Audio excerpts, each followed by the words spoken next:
Thank you. Thank you very much.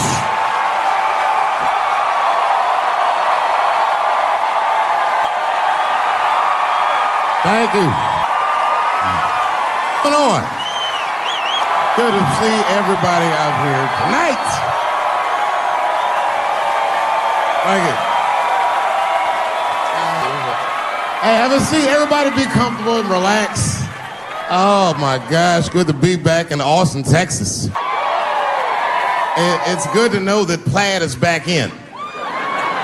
Most of the dudes I meet around these parts are dressed like a dyke in New York, so I'm glad to see that.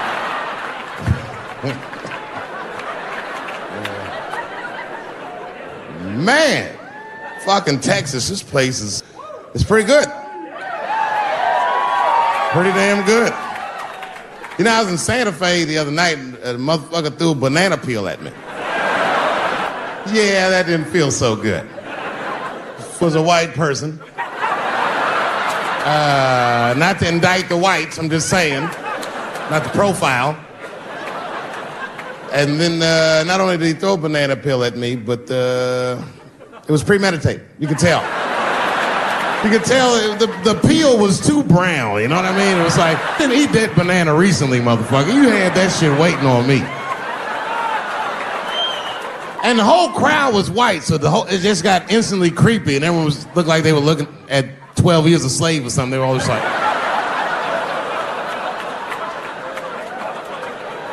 Who the fuck does that? And then they arrested the guy, which was...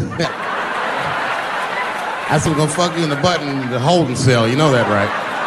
You can't just be throwing banana peels at Dave Chappelle. They're not gonna let you get away with this.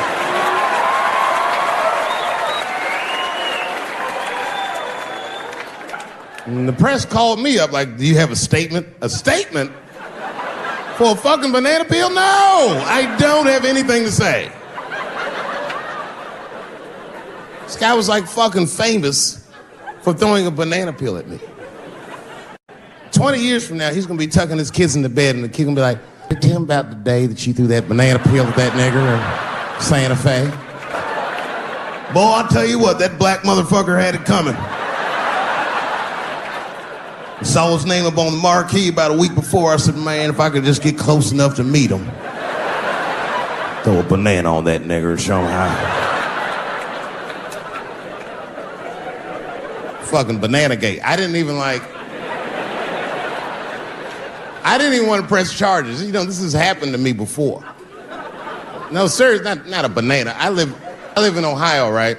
So this is like a few winters ago. Oh, I didn't know you would ever clap for that. Well, all right.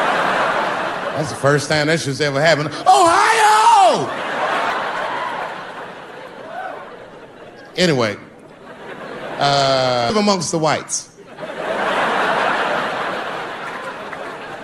Small town in Ohio. And it was wintertime, and it had snowed recently, so there were huge snowdrifts on the street. I was walking with my sister. Now, my sister was dressed in all Muslim garb, as were her children. And I was dressed as Dave Chappelle. And we were walking and just talking about something, and a car sped around the corner, and the window came down, and somebody threw a snowball and hit me right in the shoulder. I didn't know what was going on. Why was this happening? Because I'm black, because she's Muslim, because I'm Dave Chappelle. I couldn't tell. But again, I knew it was premeditated. Because who the fuck has a snowball in a warm car? But I didn't think it all the way through, lady, because he went around the corner and got stopped at the red light. He was caught in the traffic. I ran out into the street and I just tapped on his window. Hey, my man, can I just talk to you guys for a second? Come on out for a second. I just want to talk. There's 4 young white dudes in the car. They were like, just chill, bro. I said, relax. I just want to talk. Now, this is an old black trick. Really, I didn't want to talk. I was going to fuck them up. So, if you're ever caught in traffic and a black guy starts saying he just want to talk to you, don't open the door, nigga. Even if he's me, smiling at you. And they were like, chill, bro, just chill. And then the one guy in the back seat, I don't know what, he was just cockier than his friends. He was like, fuck it, man. I'll get out the car. And I started yanking on his door. Let me help you, motherfucker. Let me just help you. And I didn't notice his window was down. and he threw a snowball that shit hit me right in my chest. Pow! He said, fuck you, you fucking nigger! And then the light turned green and they sped off. And I smiled from ear to ear. I looked at my sister and she said, I got the plates. And I was happy as shit because throwing a snowball at a motherfucker is a misdemeanor assault. But if you call him a nigger when you do it, that's a felony hate crime. And me and my sister started send this motherfucker to jail. Now, I didn't notice it, but while I was yelling at him, a crowd of white people had formed because it was an all-white town. And I was like, uh-oh, I thought I was going to get jumped. And one of them white guys stepped down and was like, I didn't like that at all. This is not what this town represents. I don't want this goddamn stuff in my vicinity. And another white guy was like, yeah, I didn't like it either. And then an old white guy stepped out of the crowd and said, young man, if you're going to fill out a police report, I would like to come with you and do the same. I said, you guys would do that for me? And the whole crowd said, hooray! I said, come on, y'all. I look like Malcolm X going to see Brother Johnson with a trail of white people.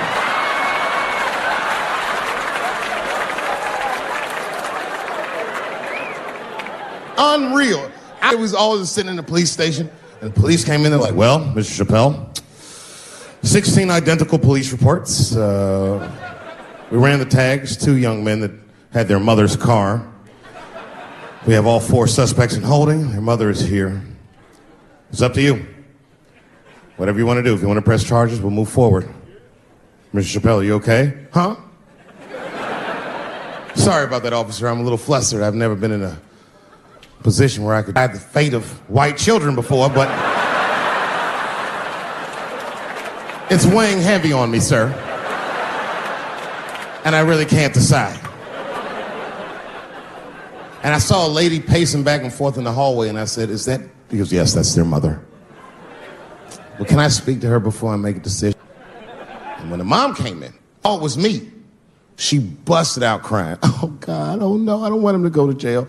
I am so sorry. I didn't raise him to do this. We love your comedy. We love you at the house. I said, miss, please, just, all right, look, I don't necessarily want your son to go to jail either.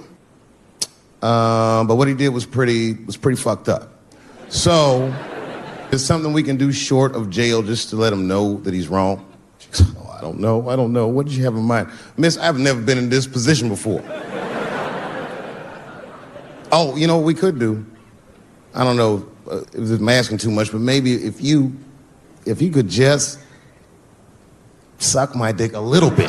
Just a little bit. I'm not gonna finish. I just want you to do it enough so that I can tell him you did it. I'm kidding. I wouldn't do that to anybody's mother. Maybe my kid's mom, but that's it. Ebola was in Texas. Ebola made a visit.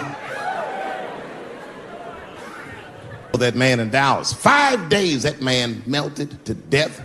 What happened to the brother in Dallas? Where was the secret serum, is what we all said. I remember in the beginning of Ebola, there were 2 American doctors that got sick in Africa. They flew them in a private jet straight to Atlanta to the CDC. I didn't even know CDC saw patients. There it was said they administered what the New York Times called a secret serum. I don't know what's in it. It's just like Colonel Sanders' recipe. But both of these motherfuckers survived. These doctors, thank God, are healthy. They are out there somewhere tonight at Whole Foods, touching vegetables, walking around. Everything's okay. Hey, how are you? Oh, you didn't hear? I had Ebola last week, but I'm doing all right now. I was bleeding out of my eyes and anus, so I got concerned, but I'm okay. What happened to the brother in Dallas? They just rubbed some Vicks on that nigga's chest. Good luck, little buddy.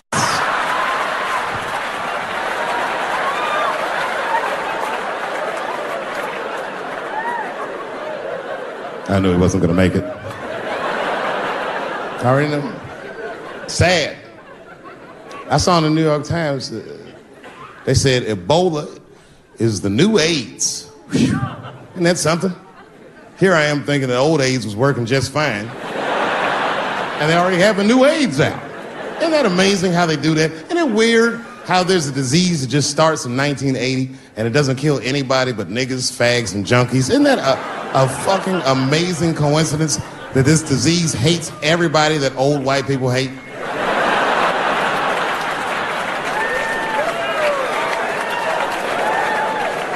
I think either God is white or the government hid that shit in disco balls. Only fun people get AIDS. Last month on the front of the New York Times, the measles was the headline. I had to check the date of the paper. I was like, measles? What is this, 1850? What the fuck is this? Why is measles in the news? Turns out they were trying to decide if mandatory vaccinations for children is the way we all want to go. Any thoughts? You say yes? I'm sorry, ladies and gentlemen. I just, I don't know. I don't know about this one. First of all, black people generally don't trust doctors. You know, after the Tuskegee experiments and all that shit. More importantly, don't forget Michael Jackson was killed by a doctor. Granted, he was doing drugs, but if I was a heroin addict and I had a licensed physician injecting heroin in me, I should survive that. I'd just be looking like, oh, I'm good, right? I'm good? Not too much, is it? Dr. Butterfingers killed Michael Jackson. After that, I was like, fuck going to the doctor. The fuck am I getting my kids vaccinated for an old-ass disease like measles? You might as well give them a diarrhea shot if you're so worried. Diarrhea has a bigger body count than the measles do. You know, diarrhea is funny today, but 100 years ago, if your ass had diarrhea, you were a goner. There was like a 0 chance of survival. You get that first squirt, uh-oh. Better start getting my affairs in order. I don't have much time. It's diarrhea. It's very serious. You just watch your buddy slowly die in a pool of his own shit. Oh, I give up diarrhea. Too strong. Nowadays, your buddy just be like, oh, what you got? Just eat a banana, nigga, drink some water, let's get to the club. Still make last call. Tough time for the blacks.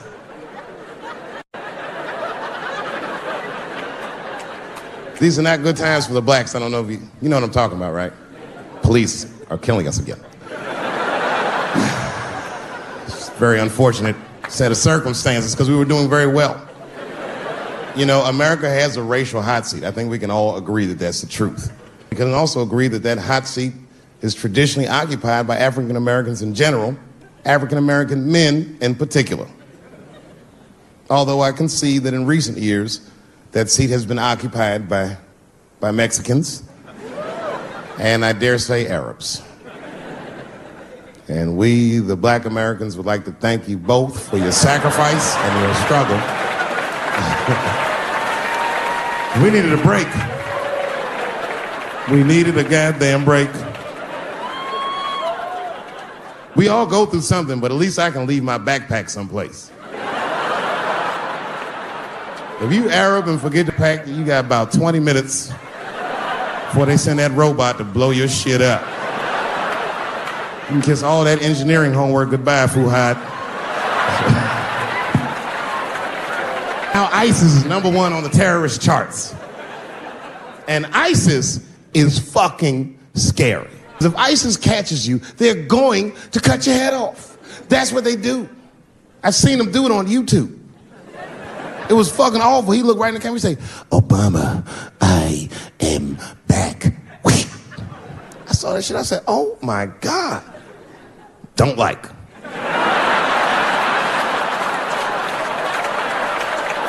How is this guy cutting people's heads off on YouTube? I can't even post a dick pic, and this motherfucker is decapitating people. I'm gonna have to change my settings. You know, everyone has it hard, but I think harder than black people, harder than Arabs, and harder than Mexicans, you know who has it the worst? Fat black people.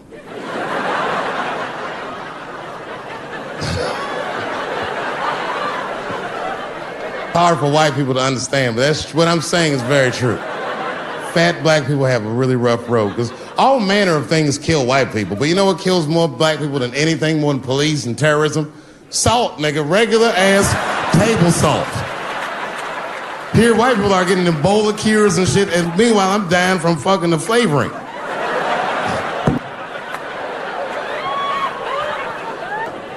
Look, honestly, I'll stop talking about it. Say this, though. Let me just say this. Can we all just say that we've seen it coming? Were you surprised? Like when that guy threw that banana at me. Do you think I was surprised? Hell no. I've been in show business 30 years. I was expecting this banana. I knew one of these nights, it's like somebody gonna throw a banana at me one of these nights, niggas. Because that's how it starts, with the name calling. Like that Paula Deen. Remember Paula Deen got fired from the Food Network? You know anything about show business? It is really hard to get fired from the fucking Food Network. And they dropped that bitch like a hot potato. All because she called somebody an N-word 30 years before she had a show. I don't know who she said it to, but whoever it was just looking at her like, I'm gonna get you for this bitch. That shit came back 30 years later like a Bill Cosby rape and sunk a battleship. And every black person was mad, but we weren't like that mad. It was more confusing than it was infuriating. I was just like, well, how's this bitch gonna call me a nigga when she taught me how to fry chicken? That's not fair.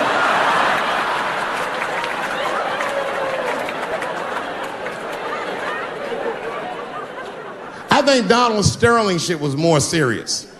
Remember Donald Sterling used to own the Clippers, and that he got caught on a secretly recorded tape saying some very unsavory things about African Americans.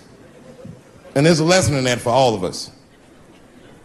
The lesson is, if you are old and white and racist in this great country, whatever you do, don't tell your black girlfriend about that shit, because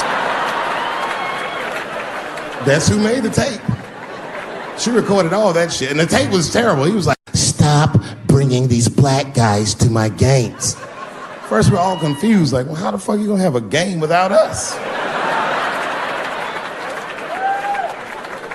But it turned out the black guy he was speaking of was none other than Magic Johnson, the billionaire. Unbelievable. Never even mentioned the fact that he had AIDS, which is the first thing I would have said to my girlfriend. This guy must be really racist if AIDS is the footnote. Well, you gotta be careful, baby. He got the old Ebola.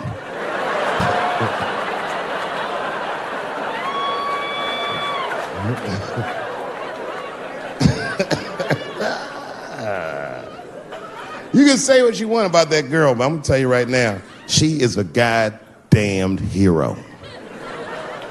Because you might have thought these things were happening before, but now you can see it all in front of you without a shadow of a doubt. That shit actually went down. She sucked that old guy's dick. She really for the team on that one. Really gross. This dick is like 80 years old. It's like tasting history. Like 5 wars on it, civil rights movement, Great Depression. This guy fucking from 40 years before Bill Cosby's first rape. This is a very old man. It's a very old penis. All that shit is still, it's just name calling. Like, name calling does not break the modern black man. That's not gonna do the trick. I don't give a fuck about that. Like, if I went to Kentucky Fried Chicken and for some reason everyone behind the counter had a Ku Klux Klan hood on top of their head, what do you think I'm gonna do in this day and age? Run out Kentucky Fried Chicken? Not if I'm hungry. I'll go straight to the front. Hey man, let me get the 2-piece. I don't give a fuck what he says. You want a biscuit with that, nigger? I thought it came with a biscuit. What's all this attitude? I want a 2-piece. Chop, chop. You know what it is. But I'm not gonna be mad. Why would I be mad? He's the one that's gotta work at Kentucky Fried Chicken, not me.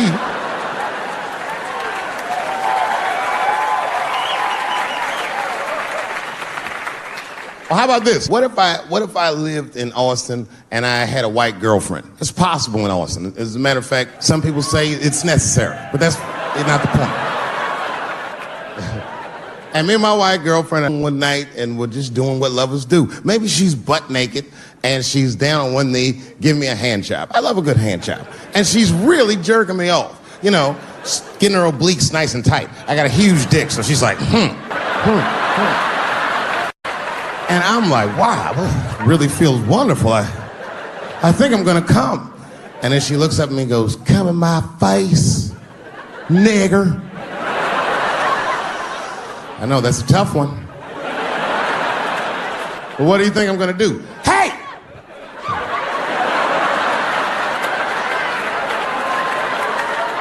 That's no time for integrity, ladies and gentlemen. I'm busting that nut in her face. I'll sort through the ethics later. But I'm what they call a man of his word. Say I'm coming. Oh, I'm coming. I don't give a fuck what happens. God forbid somebody could shoot me. If I say I'm coming, it's still like, oh.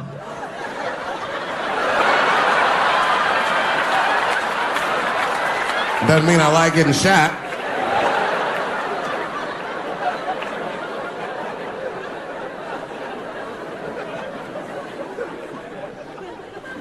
Boy. Yeah, tough time for the blacks. I'm not gonna say nothing about the police. I'll leave that for Chris Rock. The other big sports story was fucking Ray Rice's tape. Anyone see that Ray Rice tape? I can't stop watching it. It's fucking awful. It's the most violent thing I've seen happen to a woman that was shot in color.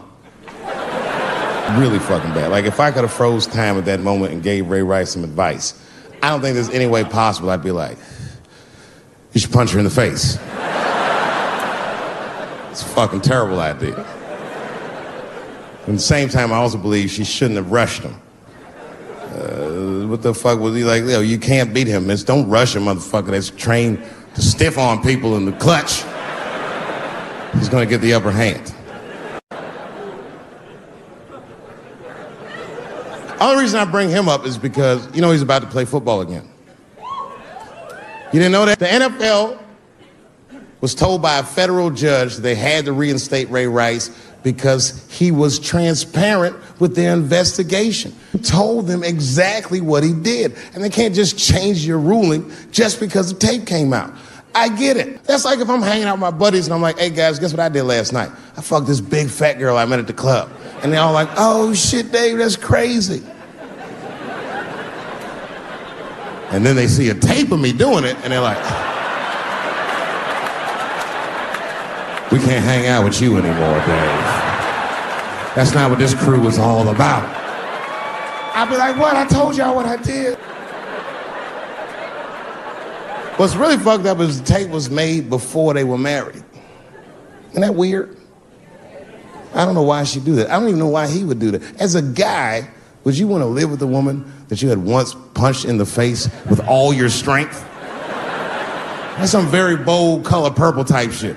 Sealy, come out here and shave me.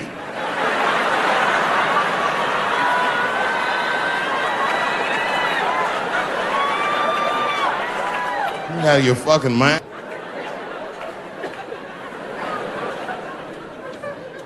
I had to ask an older friend of mine just to get some perspective. This older black dude. Actually, the fairest person I've ever met. And I asked him, I just said, hey man, I said, did you see that Ray Rice video? And instantly he was like, David, that shit was disgusting. And then a moment later he goes,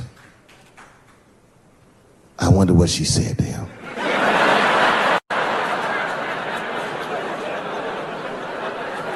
I don't think that matters. I think the idea is you're not supposed to punch her in the face.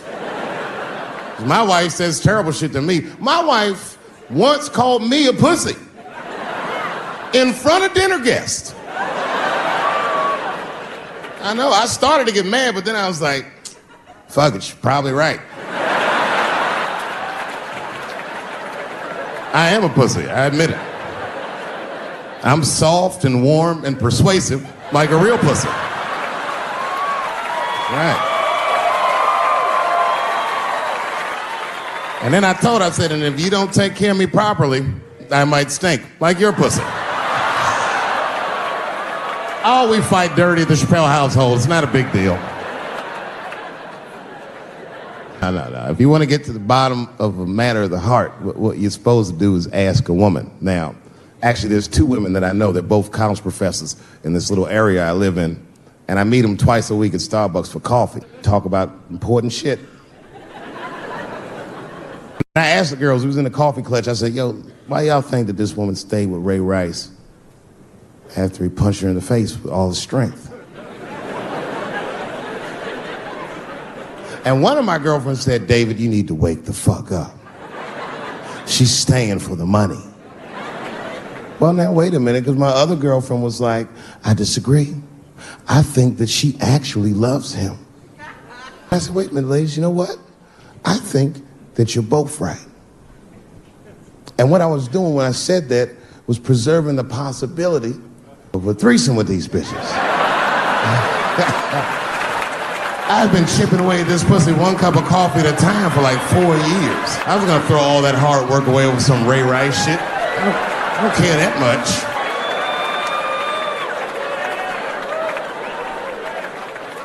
I'm just being real. It's fucked up, man. It's a tough time for the blacks. I love you too. And then here comes the banana peel. I'm waiting on it any second. You know, that's how it starts. I saw in the paper today that the guy that threw the banana at me got arrested again because he threw a banana at another motherfucker in a bar in Santa Fe. Look it up online after the show. He actually did that. And that guy was black too. I'm just saying. And you know what a guy said he did it at night? He said, I did it because Dave Chappelle is racist. So, nigga, that's not the best way to handle that if I am racist. What if Martin Luther King just went around throwing tuna casserole on white people? Would that work? Huh? Seen your girl bubbling. She's drunk as hell, buddy. Listen, sir, I don't know what she's saying, but just take my advice. Get some water in her, or you're going to have some dry pussy when you get home.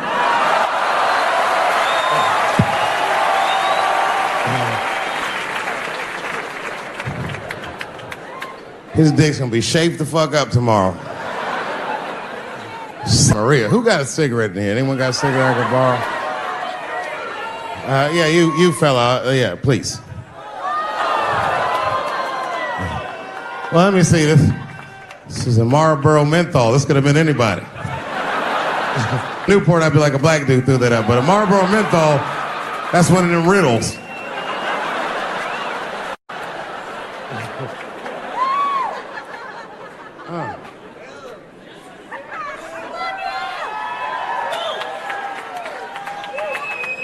The word pussy offensive? All right, just checking. I asked that crowd when we was in Denver, I said, is the word pussy offensive? And the whole crowd said no, except for two people. One was a woman in the front, she's older than me, maybe around my age, definitely a feminist. You know what I mean? Short haircut, plaid shirt, you know what I'm saying? And she didn't say it before she said it. She said, I'm uncomfortable with that word. And I was like, really? You? And then before I could ask her why, there was one other guy. He was in the balcony. Now, I don't think he was saying this to me, but he said this. Everybody heard him say it. He goes, it's delicious.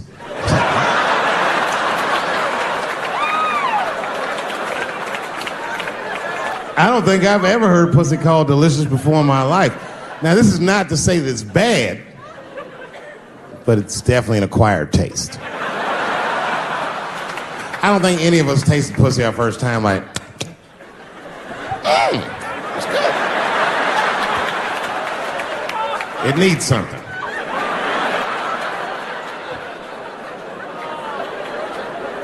It's illegal for a gynecologist to say the word pussy. They can only say vagina, or they can name individual parts medically, but they can never say shorthand, even if the gynecologist is a woman. I feel like if it was a woman gynecologist, it's cool. Like, am I all right? And she'd be like, girl, that pussy is.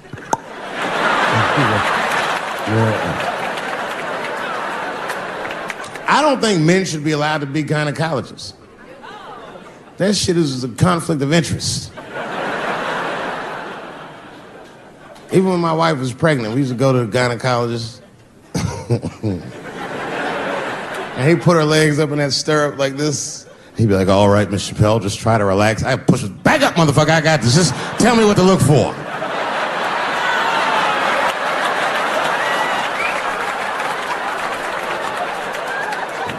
One of those home-style checkups. There's too many ethical questions when men do that. Like, can a gynecologist lose their license for smelling their fingers during an exam? Is that illegal? How not? These are men. It's like if you have a good barbecue, you don't even think about it. You just...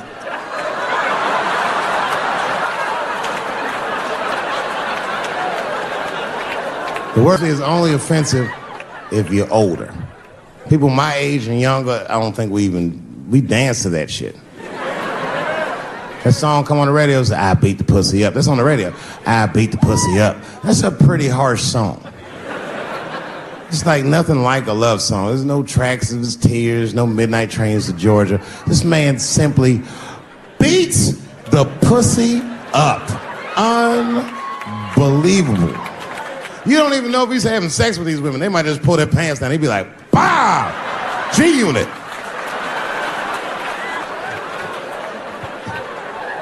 Like he'll be watching HBO. Hi, I'm Larry Merchant, standing here ringside with the pussy after a devastating bout with 50 Cent. Pussy, come over here and let me talk to you for a second. My God, you look terrible. Your lips seem to be swollen. You're bleeding a little bit. Tell me, pussy, what happened inside of that ring with 50? I don't know, Larry. I felt really good in the first round. I was ready to fight. It's warm and moist, and I don't know. It just hit me from angles I wasn't expecting. Front, left, backside surprised me the most. Well, pussy, let's take a look at round 4. This is where it all went wrong for you. Here you come out of your corner, pussy. You're fighting really good. It looks like you got 50 with a right and a left, but then 50 slips your jab, and there, right there. You see that? He punches you right on that little bean thing you have on the top of your head. I don't know what that is. There's 50 just pounding away at that bean over and over. Now, pussy, tell me, what goes through a fighter's mind when their bean gets rattled around like that? I don't think I was thinking anything, Larry. You know, I'm a real good defensive fighter. It's real hard to get to me.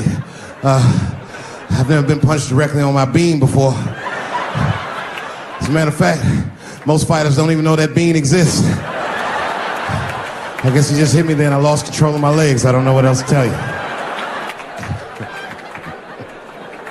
I like when Lil Wayne talks about pussy, because Lil Wayne used to have that song. He'd say, I got a bitch that plays movies in my jacuzzi.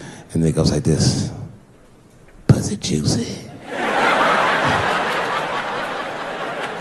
That shit always makes me laugh, because no guy says that, you know what I mean? Only Lil Wayne would say some shit like that. If he was fucking a girl, she's like, is this pussy good? And I go, it's juicy. It's good. I said, pussy was juicy. That's why I'm not Lil Wayne, because if I was in a hot tub with a girl and I could tell that the pussy was juicy while I was in the hot tub, I'd probably get out of the tub. I'm a germaphobe. I just picture Lil Wayne like, what is this strange oil floating in my hot tub water? It's pussy juice.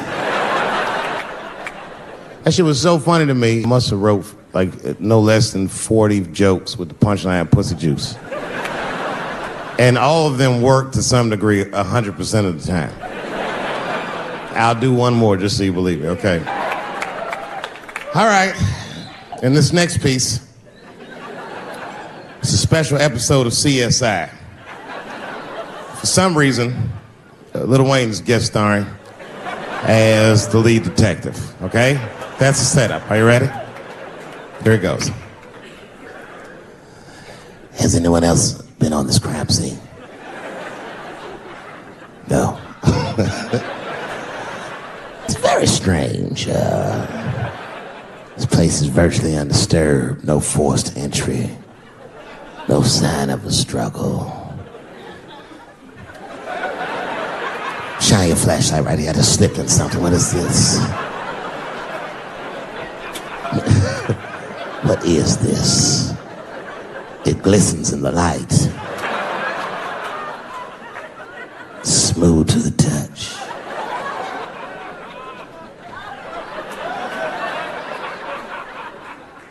This is pussy juice.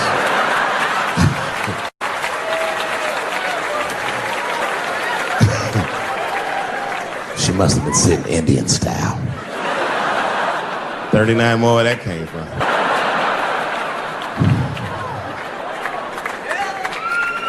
Everybody's mad about something. Recently, I got attacked online by some gay bloggers, and it hurt my feelings. I have no problem with gay people, but I fucking hate bloggers. I'm not saying it because this person was gay. They was acting like a bitch online. They was like characterizing my jokes, trying to make a point off of me, when it's really, it's like, yo, I'm your ally, motherfucker. I'm not trying to stop gay people. I got better shit to do. This motherfucker was saying things to try to get gay people to beat me up. Seriously, he was like, Dave Chappelle's jokes. I don't know how he actually talks. I'm just making his voice up. Dave Chappelle's jokes were an affront to the manhood of all gay men. What the fuck does that mean? I didn't say anything that would allude to gay men not being men. I know you men. In fact, what could be manlier than fucking another guy in the ass? It's the most gangster shit I've ever heard of in my life. I told you I'm not cut out for that. I'm a pussy. You know what I said? That's all I said. First of all, I'll tell you right now what I said. And I will tell you that this was not a joke. It's a true story. And I just happened to tell it. All right, what happened was I went to a gallery party, all right? I don't know who in here has ever been rich before, but these are very nice parties. You know, wine and cheese and ball of conversation. And there was a few eccentric types, one of which was a very wealthy man that happened to be wearing a dress. I don't know what you call him now. This is a tranny or drag queen, perhaps. Whatever it was definitely a man. And this man was definitely on drugs. I don't know what kind of drugs he's on, but I knew he had too much. He didn't look good. It's like this. He's like, he looked sick. And all his friends were standing around him, concerned, trying to revive him. I don't know whether it looked like some kind of gay CPR. There was fanning and shit.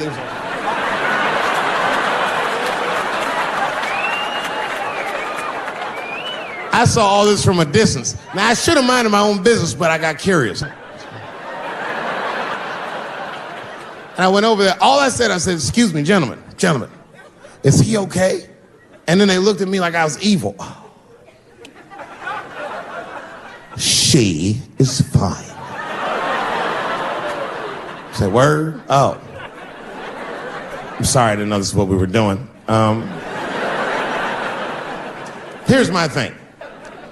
I would support anybody's right to be whoever they feel like they are inside. I'm your ally in that. However, my question is, to what degree do I have to participate in your self-image? Is it fair that I have to change my whole pronoun game up for this motherfucker? That doesn't make sense. Seriously. If I put on an Argyle sweater and I'm like, hey, everybody, I have a white guy in this sweater and I want some goddamn respect and a bank loan. That's not gonna work. Give a fuck how I feel. Why should I give a fuck how you feel? Nigger is a pronoun. But there was no time for philosophical debate. This was an emergency situation. I said, fine. Sorry, guys. I was just worried because she looks terrible. And she just fell off the bench. Appears that her dick is popping out of her dress. You mind if I call an ambulance, champ? I'd rather not be at a party where a tranny ODs. There's too many questions to answer.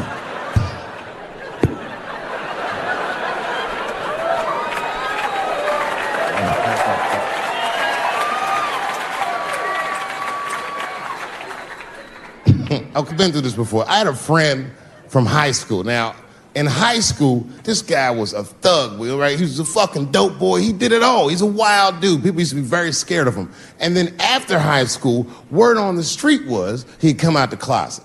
I personally didn't believe it. I bring him up because last year, he calls me out of the blue like, yo, what's up, man? I got your number from so-and-so. I heard you're going to be in New York doing a show. Could I get some tickets? I was like, fuck yeah, get some tickets, man. How you been? He said, well, we'll catch up at the show, man. But, yo, I appreciate it. I'll see you soon. I said, all right, man, take care. And I was about to hang up, and I couldn't resist. I was just like, hey, nigga, I heard you was gay. What's going on with that?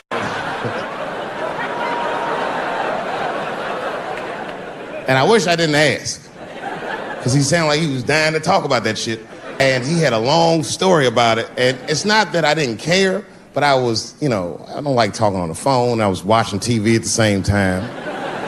So I just wasn't really paying attention like I should. But I was trying to sound supportive, but I didn't really know what to say. So I was just like mumbling shit throughout this conversation. I just be like, nigga, you gay, man. You just gay.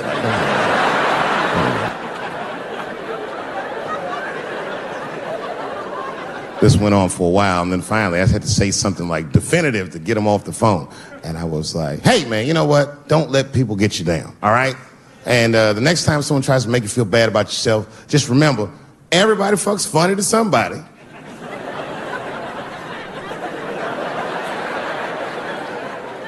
He didn't like that shit. He's like, what the fuck does that mean? He said, you saying I fuck funny, motherfucker? I said, no, that's not what I'm saying. I'm saying everybody's different. He said, you ain't say different, nigga. You say it funny. What's so fucking funny about the way I fuck? And I said, hey, man, I fuck feet. He said, what? Oh, this is not a joke, ladies and gentlemen. I get women to squeeze their feet like this, and I fuck them right in that little space in their feet. You can't build a community behind that shit. There's no flag for us. That shit made him laugh. And the next day, after the show, I saw him backstage. He was like, yo, what's up, man? I'm like, oh, shit, what's going on? And he had his buddy with him. He goes, Dave, I want you to meet Manuel. Manuel's my fiance. We're in New York getting married because it's legal here. I said, well, congratulations, fellas. And Manuel was like, gracias.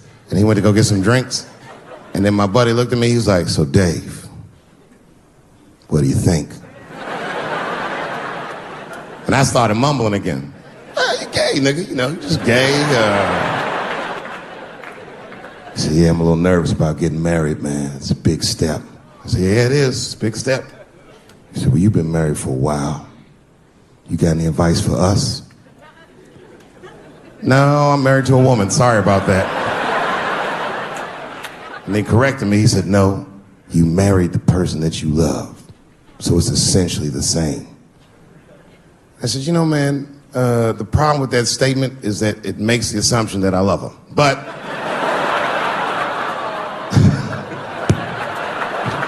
you guys know fuck up. Of course I love my wife. She laughs at this shit. As a matter of fact, she eats and spends this shit. You know what I told him? I told him, I said, you know what you should do, man? First of all, you shouldn't do it. I'm talking about being legally married. It's not that you're gay as much as just legal marriage is a fucking diabolical leverage game in the United States. I'm just being honest. Devoid of religious significance or the idea of love, marriage is nothing but an awful contract that you shouldn't sign. I'm just being real. Because you're not out loving each other, and then like 2 years later, you're just building a case against one another for a hypothetical court date that may or may not ever happen.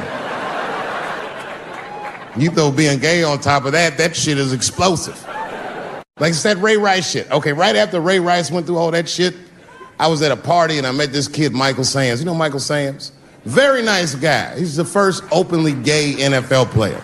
And Mike's a very nice guy, very brave guy. But when I met him, I couldn't help but thinking, now what's going to happen when Michael Sams beats his wife up in the elevator? Is that domestic violence, or is that just two niggas working shit out in the elevator? You know what I mean?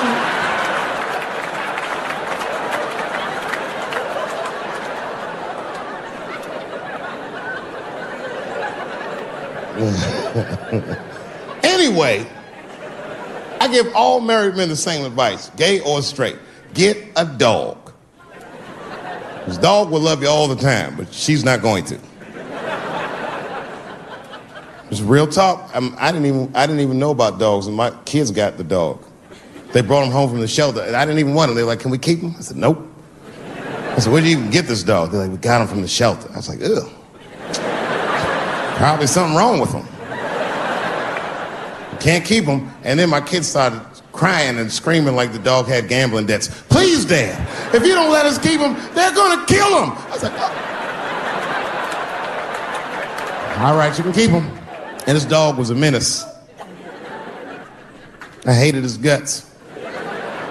Then one night I'd smoked a bunch of weed, and I was eating a sandwich, and Baba came over. Baba's the dog. He came over and was staring at me. Make you very uncomfortable if you're just looking at you usually.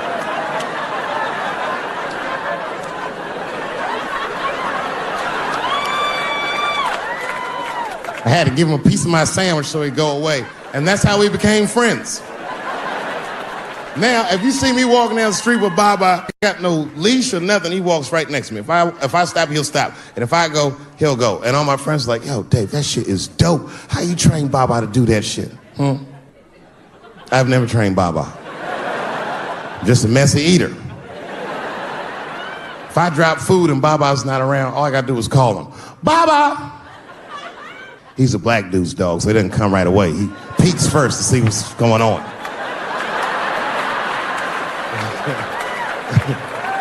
I gotta tap my foot so he can see the food. "Over here, little buddy."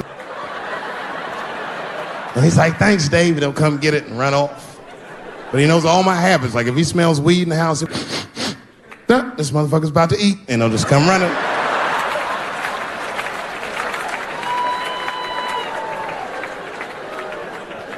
Baba got me through a very difficult time in my marriage.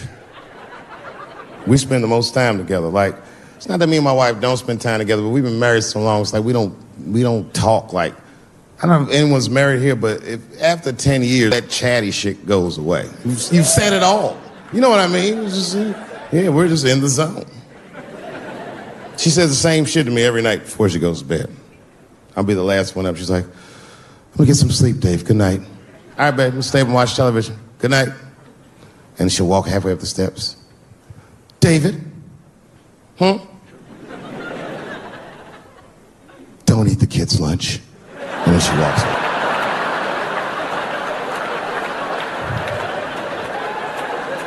Well, the crazy shit is, I don't even eat their lunch anymore. Back I used to eat that shit. You know how that goes. I might smoke some weed in the middle of the night, and she'll leave neatly wrapped sandwiches all over the kitchen. I'm gonna eat it.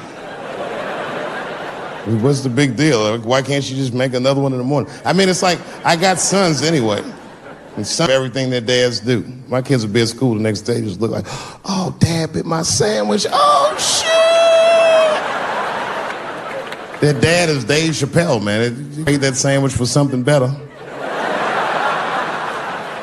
What I'm doing is adding value to their lunch. She doesn't understand these types of things. Anyway, she gets mad at me. Well, she's mad at me now because I got myself in trouble. I got myself extorted, which happens in this business. I come home from the road. There was a FedEx sitting on the kitchen table, and it was addressed to me, so I opened it. I don't know who delivered it. And there was a video cassette inside with a note written on it that said, "Gotcha." Oh, my God. Can you imagine? I freaked out. I tore the whole house apart trying to find the VCR. I hadn't seen a tape in like over a decade.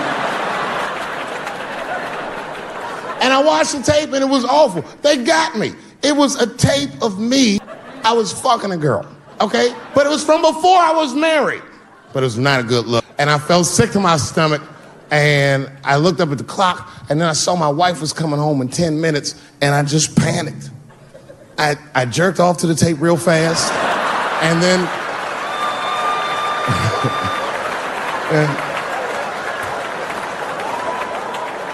and then I called the FBI. Who, by the way, made me feel much better. I mean, they didn't say they were going to catch him for sure, but they had the demeanor of some competent people that would catch him. So I didn't worry about it too much. And then not even a week later, 5 days later, I come home, and there's another video cassette just sitting on my porch. As soon as I saw it, I just called the police like, "They've done it again." You should probably look for a guy with bell bottoms on because I don't know who the fuck is sending tapes.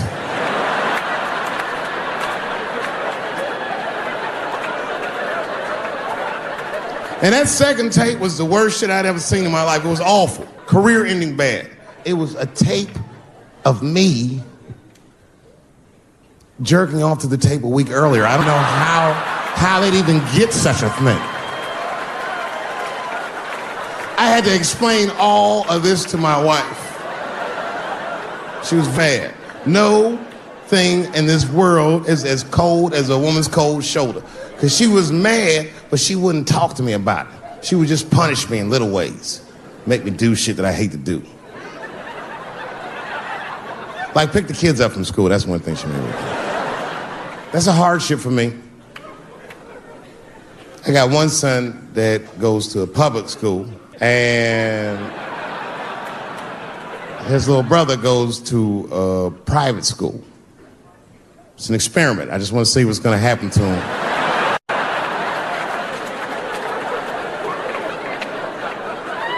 But what's weird is my little son in private school, he's like my lucky son, you know what I mean? I don't know where he get that from. He's not getting it from me. And he's definitely not getting it from that school. That school is very, like, it's a liberal school. It's the kind of school, there might be like 12 black students in the entire school. And I'm the only black parent.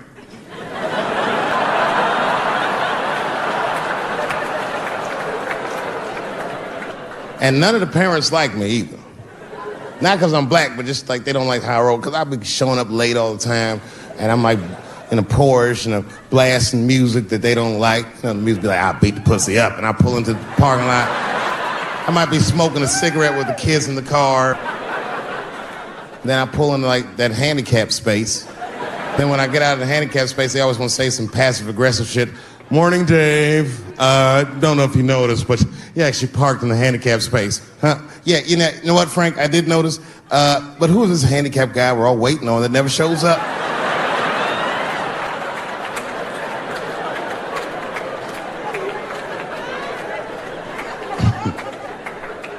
So I hate going over to that school. The only parents that are nice to me is a lesbian couple, Kate and Sarah.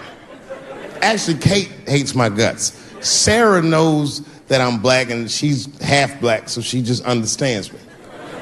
You know what I'm saying? I can't explain it. Because I'll say shit and Kate's just too serious about being a lesbian. I'll be like, hey, Kate, hey, Sarah, you guys gonna do the father-son picnic next week? How's that gonna work? And Kate will instantly be furious. But Sarah knows I'm fucking around, so she'll just say something cool. I don't know, Dave, maybe me and Kate will flip for that shit. I said, bitch, you better save that coin toss. Everybody knows you strapping on in that household. And then Kate will turn bright red, but Sarah just fist bump me like, you right, nigga, it's me. Bye. We're good friends. We're good friends. They invite me to stuff. They're like my only friends at the school. Imagine my surprise when I go to pick my son up after all this happens. And the teacher is waiting outside for me. She's just standing right there in the middle of the fucking handicap space. I knew something was wrong, so I rolled the window down like, hey, what's going on? Hi, David, can we talk to you for a minute in the office? I said, no, fuck that. We got to talk right here. What's going on? I knew it was bad. Ibrahim had a fight. I said, a fight? Don't worry. Everyone's okay. I said, everyone? What happened? Well, that's it. We don't know what happened because he won't talk to anybody. All we know is that he punched Sarah Jr. in the face. I said, oh no. Sarah's one of the only parents I'm not sure I can beat up in this school. Just then, Kate and Sarah pulled up to pick up their daughter. And then we all had to go into the office, and I was really worried because I didn't want them to kick me out of the school. And then they brought my son, and he was crying. They brought him in like a prisoner. He was like, oh. I said, son, just stop crying, calm down. Do not look at these mean faces. I need you to look at my face, and I need you to tell me the truth, buddy, all right? Just tell me the truth. Is it true? Did you punch that girl, Sarah Jr., in the face? I was trying to give him a signal to lie, but he didn't pick up on it. And I was like,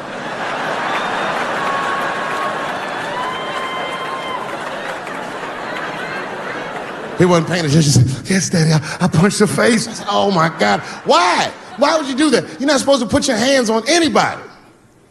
And his answer was so gangster, it scared all the parents in the room. He was like,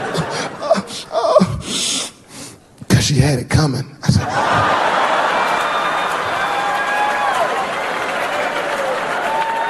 And everyone looked at me. I said, I did not teach you. I don't know where he got that. I said, what does that mean, son? That is crazy talk. What does that mean?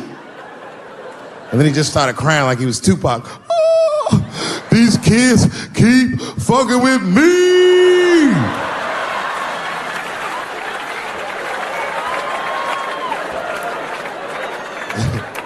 I told his teacher, I said, well, now wait a minute. This kid is a lot of things, but he's not a liar. And if he said they was fucking with him, they did something to him. Son, what's going on? What did they do to you? Oh, Dad, I'm tired of this shit. It's been going on all week. I said, what's going on all week? We said, Butch, and that bitch bit my sandwich.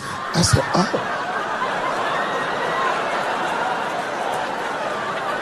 I said, it's the 4th time this week. I'm tired of this sandwich biting bitch. I said, stop using that word. Let's go home. That's a quiet car ride home. We got to the house, he just ran right up to his room, slammed the door.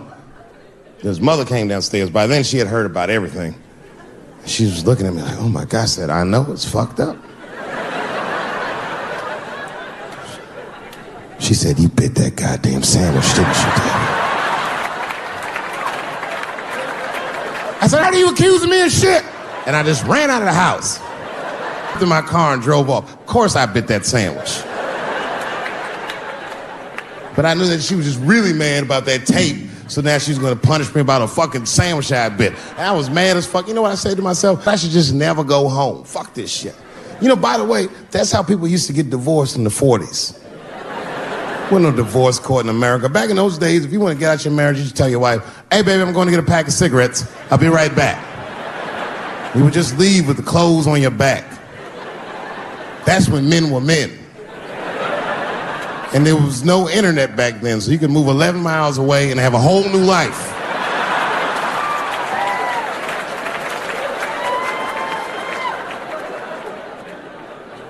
But I ended up going back home. Late at night, I came in the room and she was actually changing for bed. You can always tell your wife is mad at you when they cover their titties up when you're walking. Oh. Let those titties out, it's me, baby. Can we just talk about this for a minute? She said, David, there's nothing to talk about. I already know you bit the sandwich. And don't go looking for the lunch, I hid it. I said, I don't want to talk about the sandwich, baby. I want to talk about it. The tape. I know that's why you're mad. It was a very difficult conversation. I had to crack a few jokes, and she laughed a little, and I helped her relax. And we started talking, and then she cracked a few jokes that hurt my feelings, honestly, but...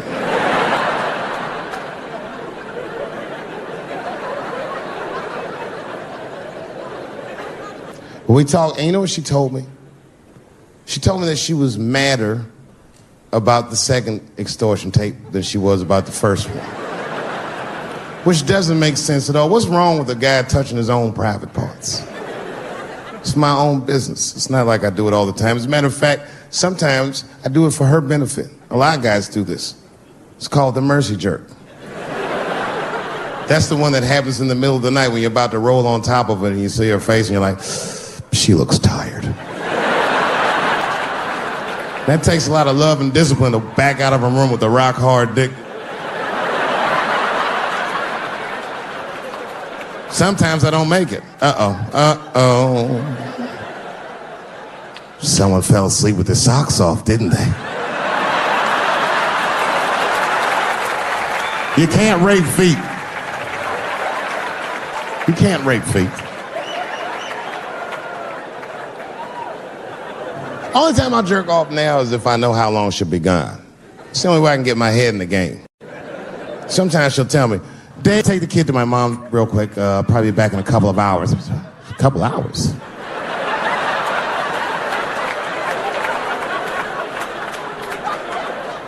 You can get a good one in 2 hours.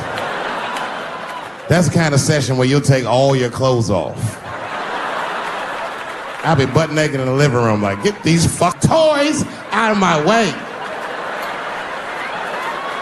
Disgusting. Foot all on the table, just stroking it out and taking my time. And I got a bowl of cereal waiting for me right here.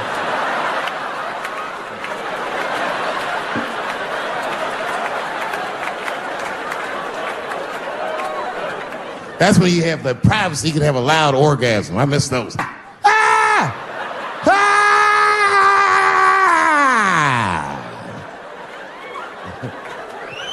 You know, when I bust a nut, like right after that, there's a window of like 6 minutes where he does the most rational thing he ever does. That's when he's always horrified. Ah! Oh God, what have I done? Oh my God, it's everywhere.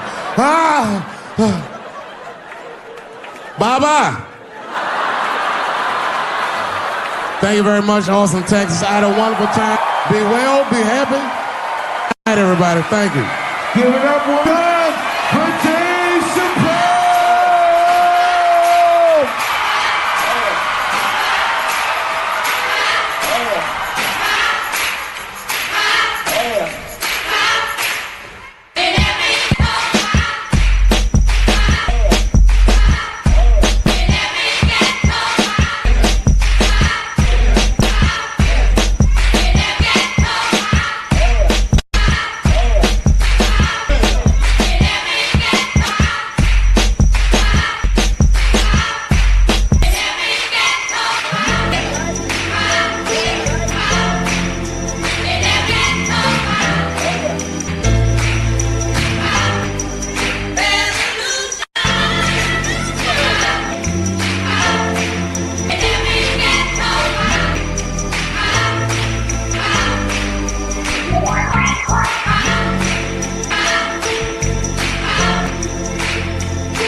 I know I've been gone for a very long time. And unbeknownst to you, it was a difficult 10 years. I'm not going to take you through all the agony I've been through, but it was tough. Some of it you might have seen. I don't know if you ever saw on TMZ the big headline, Dave Chappelle drunk on stage in Detroit. Well, if you saw it, I wasn't drunk. I had smoked some reefer with some rappers. Yeah. I don't know if you know anything about hanging out with rappers, but their weed is very strong. Stronger than what I was accustomed to. The article goes on to say I was booed off stage, which is also incorrect. I was booed. I did not leave. It was a long bump. It was a fucking nightmare. 2 puffs of weed, that's all it was. 2 puffs. I never had that happen. When I take 2 puffs of weed, I looked at the guy next to me, I was like, I'm gonna bomb nigga, I can feel it. And that guy called my name, Dave Chappelle. Niggas was like, you know, normally when you do a comedy show, you guys don't know what it looks like up here, but niggas be just looking up at you like. That's how the show started. Didn't take long for the faces to switch up, like, what the fuck? They started looking amongst themselves. So I knew I wasn't doing good. I don't remember what I was saying. It just took one person to break the ice. It's a black lady with the Ford Motor shirt on. Stood up suddenly. Fuck you, Dave Chappelle. I said, excuse me? She said, I worked all week for this shit, and this show sucks. And in a weird act of racial harmony, a conservative white guy stood up and backed her up. Yeah! The whole crowd band together and started chanting, we want our money back. We want our money back. I said, oh shit. I snapped out of it. Good people of Detroit, hear me. Hear me now. You will never get your fucking money back. Fuck that. I said, I'm like Evil Knievel. I get paid for the attempt. I didn't promise this shit would be good. Boo, they said, fuck you. This went on for a long time. And then after the show, I felt so bad, I took half of the money from the show, thousands of dollars. I said, I'm gonna give this to charity. You know what I did? I bought $25,000 worth of bubble gum and drove around Detroit and handed it out to the homeless so they could chew it and still be hungry.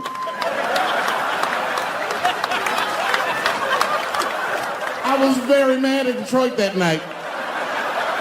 Because not only did I bomb, nigga, I had to go back to the very same room the next night and do it all over again. Fucking nightmare. That would be like if you were having sex with a woman and for some reason, this would never happen, but for some reason, she had a mouse trap in her pussy. You get caught in the trap. And then you gotta fuck her again tomorrow night. I'd still do it, but you know, I'd be careful the next time. The old mouse trap in the pussy trick, eh? Fool me once.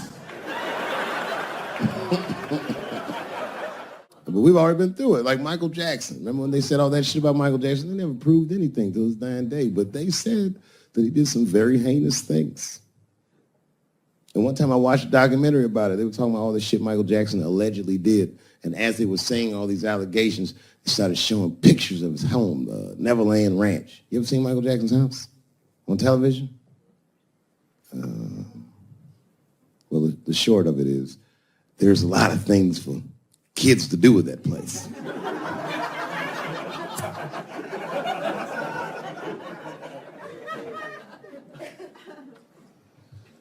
And I saw the whole thing, exotic animals and Ferris wheels and merry-go-rounds and shit. And the more they showed it, the more certain I was that I don't think Michael Jackson did any of those things they said he did.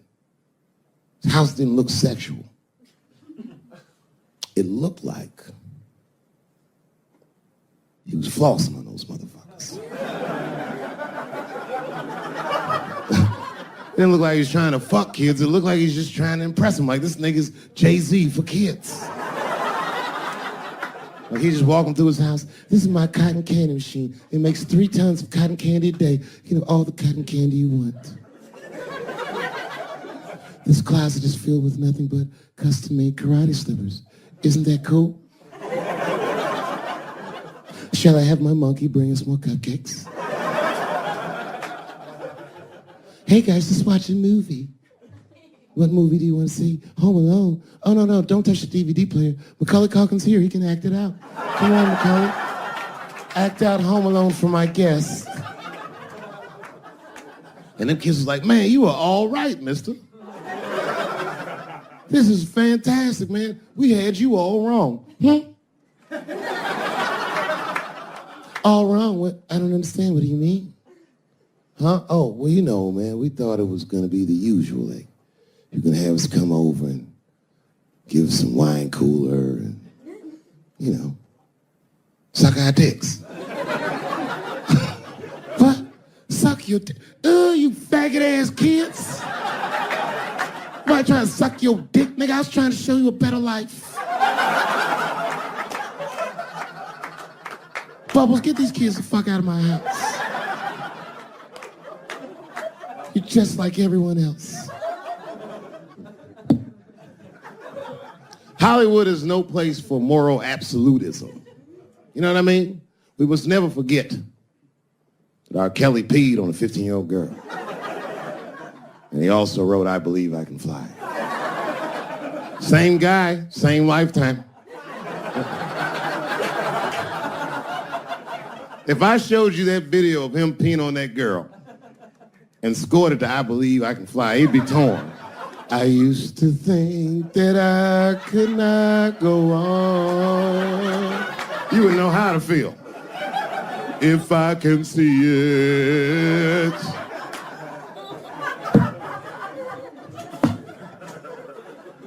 It's okay, my career ended many years ago.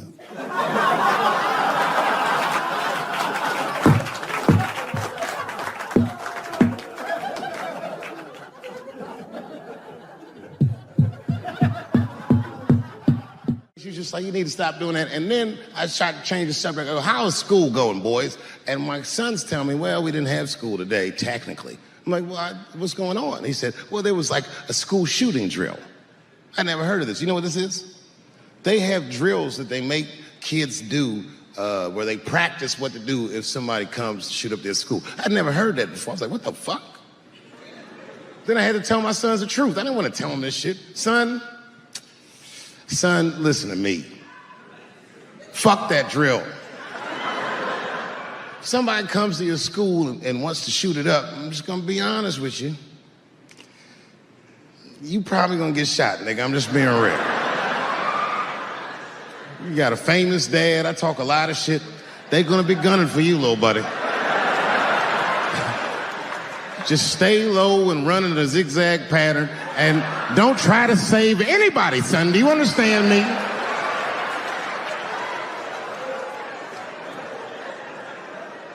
If you're a parent, this shit is terrifying. This shit is real scary. All the parents is looking at each other crazy because we know as parents that one of us is raising the shooter. Just don't know which one of us it is. All we know for sure is that if you're a white parent, the chances that it's you is exponentially higher than the rest of us. It's fucking crazy. You know, I hated school too. It never occurred to me. Kill everybody in school? It's fucking crazy. Just do what I did, nigga. Try some things. Have you skipped school, nigga? Skip school. Take a walk and meet some other kids. Fuck school, nigga. You know what I said? That's all I said. First of all, I'll tell you right now what I said. And I will tell you that this was not a joke. It's a true story. And I just happened to tell it. All right, what happened was I went to a gallery party, all right? I don't know who in here has ever been rich before, but these are very nice parties. You know, wine and cheese and ball of conversation. And there was a few eccentric types, one of which was a very wealthy man that happened to be wearing a dress. I don't know what you call him, man. This is a tranny or a drag queen, perhaps. Whatever it was definitely a man. And this man was definitely on drugs. I don't know what kind of drugs he's on, but I knew he had too much. He didn't look good. It's like this. He's like, he looked sick. And all his friends were standing around him, concerned, trying to revive him. I don't know whether it looked like some kind of gay CPR. There was fanning and shit.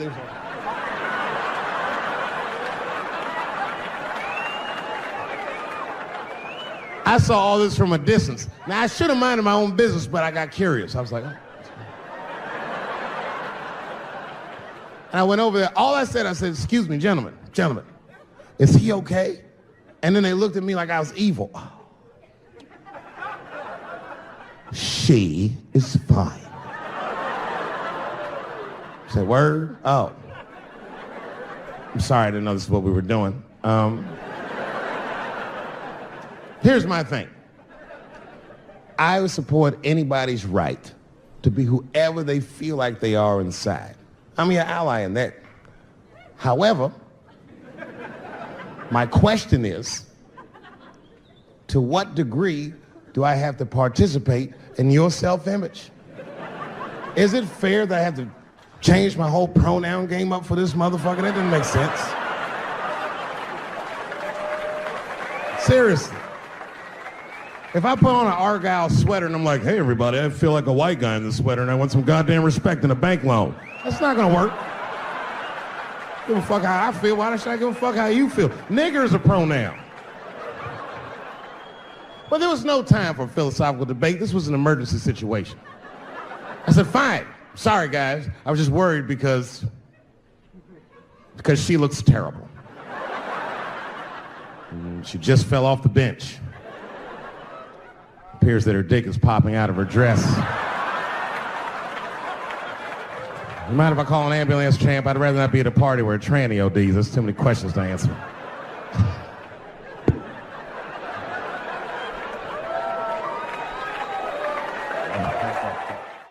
I said, I'm in the wrong business. I should be the president. Shit, I'm in the wrong business. See, the only reason I want to be president is because I'm black. That doesn't make it too hot for me.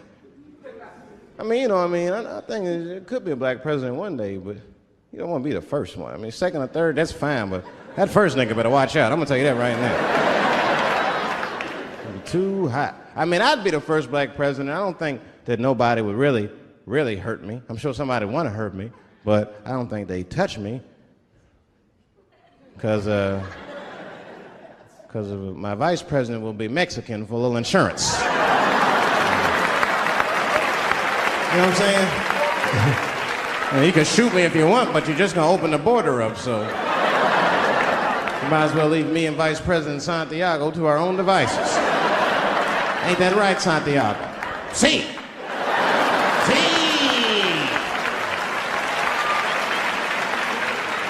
Elian can stay. Don't worry, I don't got no Elian jokes. All I'll say about Elian is thank God he's Cuban. Because if he was Haitian, you'd have never heard about his ass.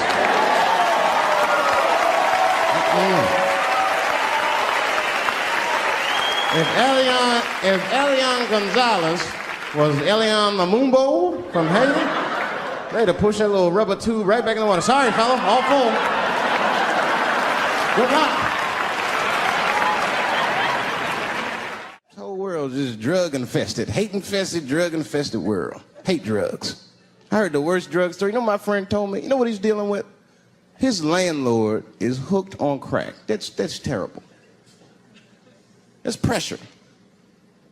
If your landlord's hooked on crack, that means you've got to have the rent.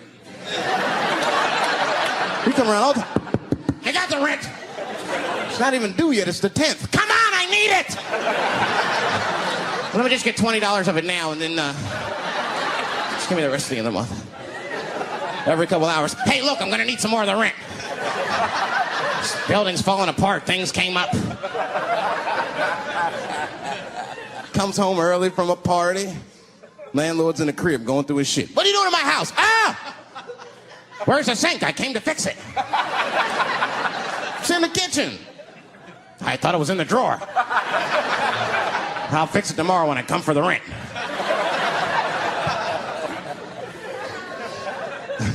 You know what I hate about drugs? I hate when like people my age and older get hooked on crack. I hate that shit. You're too old to be experimenting with the drugs at a certain point. You should be past that. You ain't doing it by a certain point. You just miss it. Drugs are really for old people anyway. You 75, you've earned the right. Shit, if I was 75, I'd do coke, heroin, everything. I wouldn't give a fuck. I'd be walking down the street, they'd be like, boy, that old man is tripping.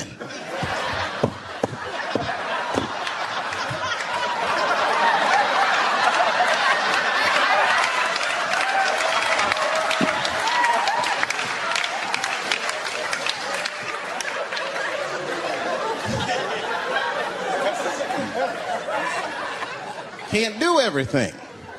Maybe weed. If you're gonna do something, do a little weed. Smoke some. Weed's not as bad as everything else. Weed is a background substance. You know what I mean? You can smoke some herb and still function. You ain't crisp, but you'll function. Nothing higher than weed, though. I made that mistake one time. I was at a party, some guy gave me some shit. He's like, here, man, take this.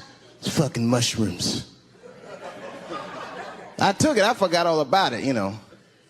Then a couple days later, I found that shit in my pocket. I'm thinking, why not? Because I'm thinking it's like weed, some background shit. I planned my whole day out like it was weed. I'll chew this shit up, then I'll go to the barber shop, get my hair cut, and then I'll see a movie.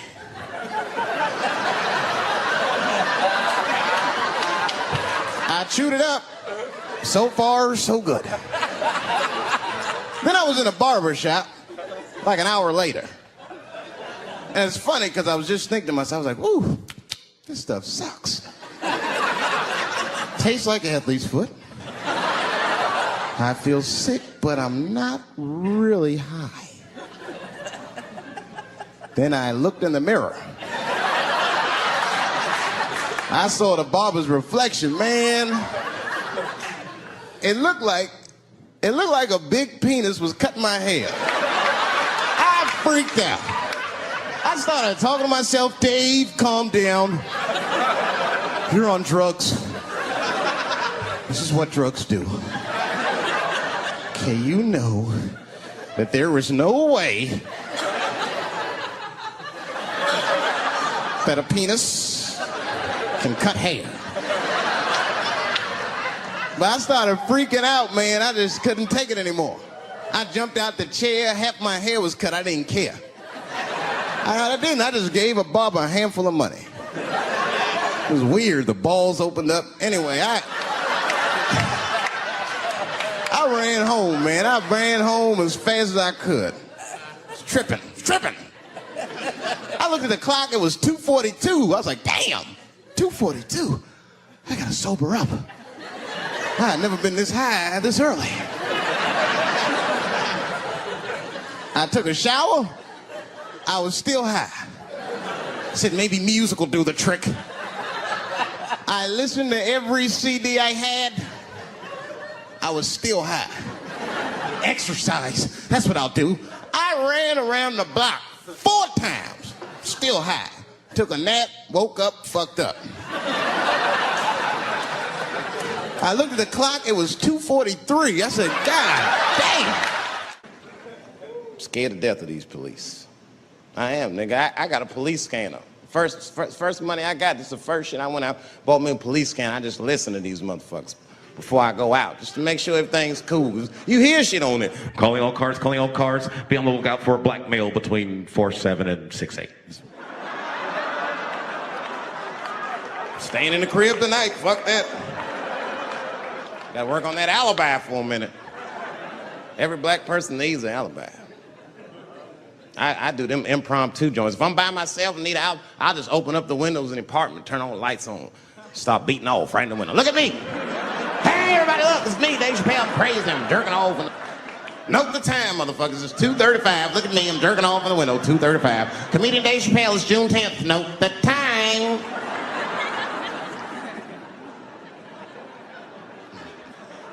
That shit could save my life. Officer David Chappelle couldn't have done that. I saw him in his window masturbating from 2:35 to 2:37. I'm certain of it. He was standing on a clock and holding a calendar and today's paper. Fuck, I need an alibi. I can't be no celebrity. This shit is just the worst. I'm seeing it. I see why stars are crazy, man. These motherfuckers. I went to Disney World with my kids, which is a big deal for me. I don't get to see my kids so much.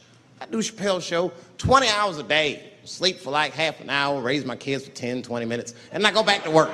Now, this particular day, I got to hook up with the kids. We went to Disney World. Everybody at the park, fucking everybody. Hey, I'm Rick James, bitch. Hey, I'm Rick James, bitch. It's like, hey, man, hey. You mind not calling me a bitch in front of my kids?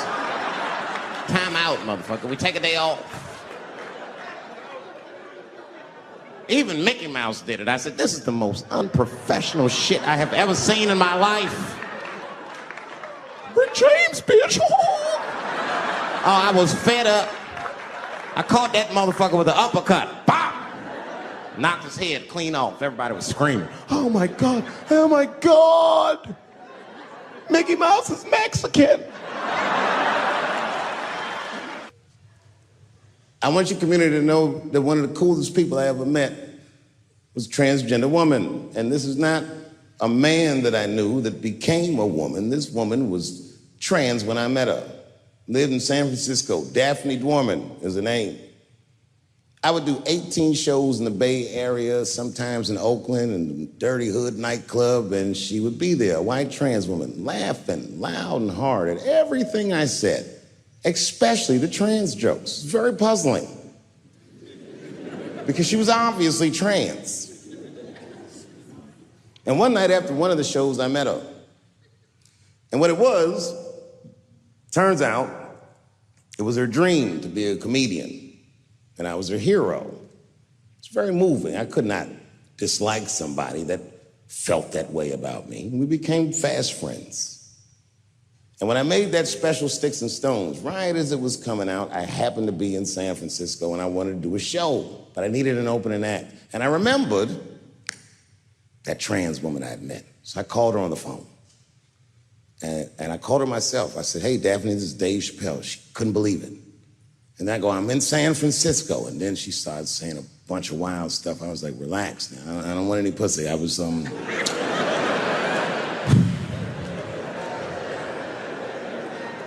was calling because I'm doing a show and I need an opening act.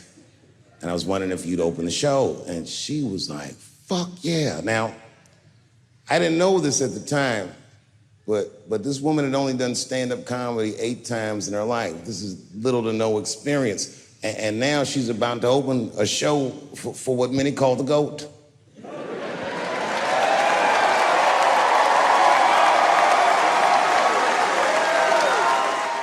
She's an amateur in stature, but in practice, she was very professional. She showed up early, which is something I appreciate, because I like people to be on time. She was dressed to the motherfucking nines. I mean, I'm transphobic, and even I was like, you look nice.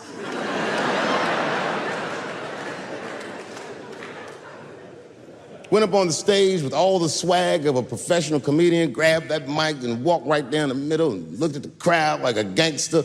Man, you should have seen her work. This bitch bombed for 45 minutes straight. And I am not exaggerating, young man. That show was terrible. Stunk. Stunk. And then she brings me on and, you know, I was like a glass of water after a handful of salt. The crowd was happy to see me. I was killing it. But here's what impressed me.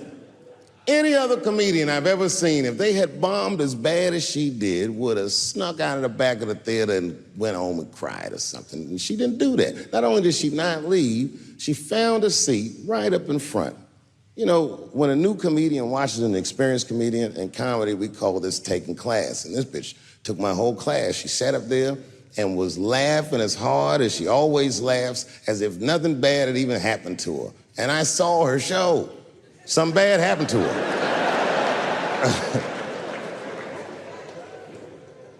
She was drunk. So she starts talking to me while I'm on stage, but the way a person would talk to a television when they were alone. She's talking to me like that. That didn't bother me because I knew her, but the crowd didn't like that shit at all because she sucked. And a guy in the back of the room stood up, and Daphne's hair was dyed blonde at the time, and the guy screamed out, and his energy felt wild as fuck. He said, hey, Daphne! And everybody kind of clamped, like got tense. We didn't know if it was a heckler or an active shooter. And he said, does the carpet match the drapes?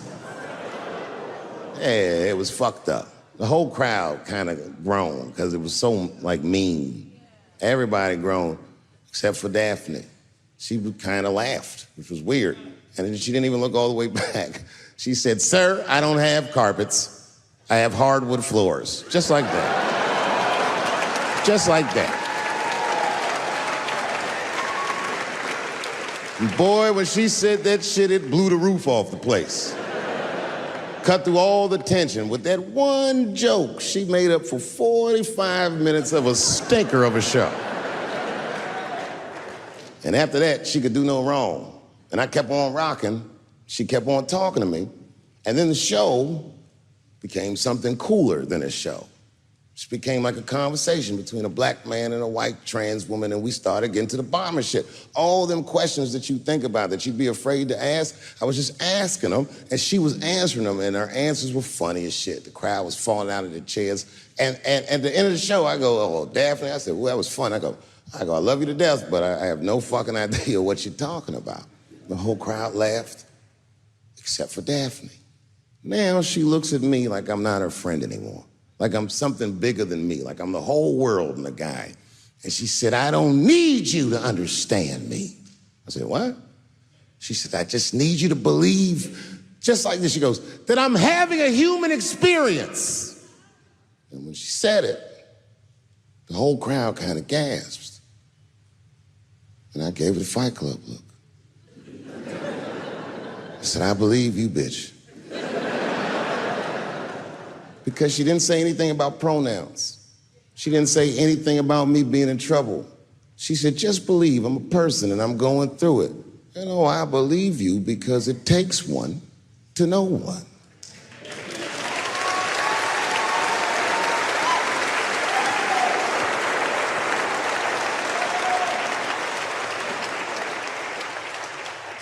Then I told the crowd good night, and they start going crazy. And before the applause gets to its crescendo, I say, and don't forget my opening act, Daphne. And the crowd stood up, and I looked at her, and tears came out of her eyes. She couldn't believe it was happening. I couldn't believe it was happening because her show stunk. And it was a great night. I remember the late, great Paul Mooney was there, a bunch of fly-ass comedy niggas was there. And we all went backstage and was just drinking and talking shit and laughing, and Daphne stole the room. She had everyone cracking up, spinning the yarn, telling us all these crazy stories about shit she be into. We all laughing real hard, and as she's telling us and everyone's laughing, I'm looking around, I'm like, oh my God, she is funny. I pulled her aside and I said, you're hilarious. I didn't know that when you were on stage. I said, you're doing some things wrong, but I can help you. I said, anytime I'm in San Francisco, why don't you open the show for me, and I'll just try to give you some pointers, see if you can't work this thing out. And she said, are you serious? I was like, yeah. And she grabbed me real tight, hugged me, squeezed me, and I pushed her all violently because I'm transphobic. I said, boundaries, bitch.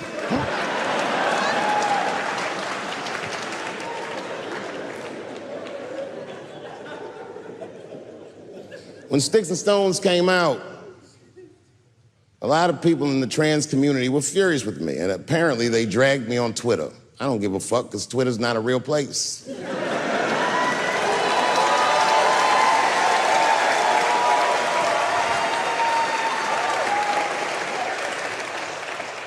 And the hardest thing for a person to do is go against their tribe if they disagree with their tribe. But Daphne did that for me. She wrote a tweet that was very beautiful, and what she said was, it was almost exactly what she said. She said, punching down on someone requires you to think less of them. And I know him, and he doesn't. He doesn't punch up, he doesn't punch down, he punches lines, and he's a master at his craft. That's what she said.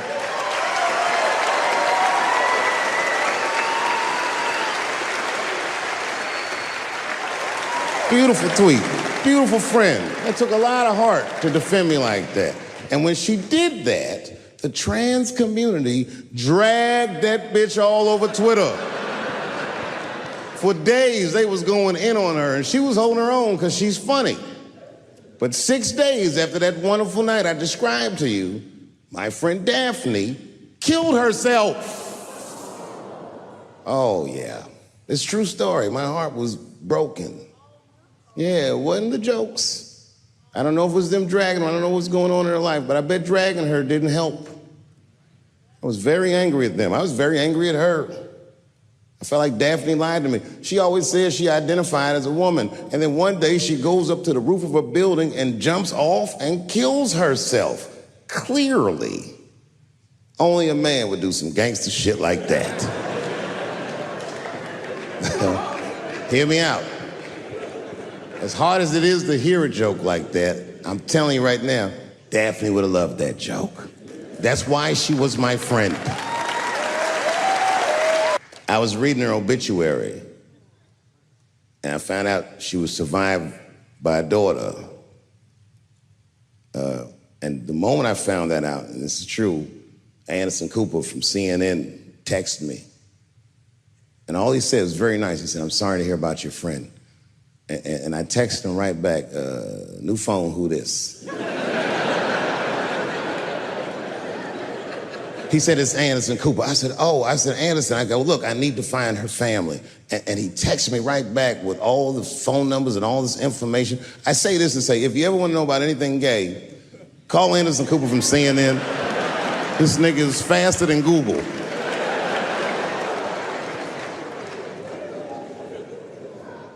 And what I did is I got in touch with her family and I started a trust fund for her daughter, because I know that's all she ever really cared about.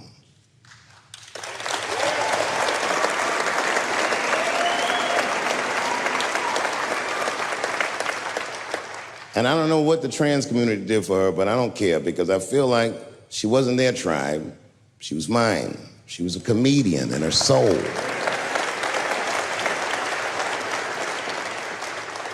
Her daughter is very young, but I hope to be alive when she turns 21 because I'm going to give her this money myself. And by then, I'll be ready to have the conversation that I'm not ready to have today. But I'll tell that little girl, young lady, I knew your father. And he was a wonderful woman.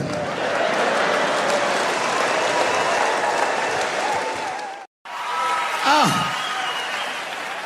I'm goddamn sick of it. This is the worst time ever to be a celebrity. You're gonna be finished. Everyone's doomed. Michael Jackson has been dead for 10 years, and this nigga has 2 new cases.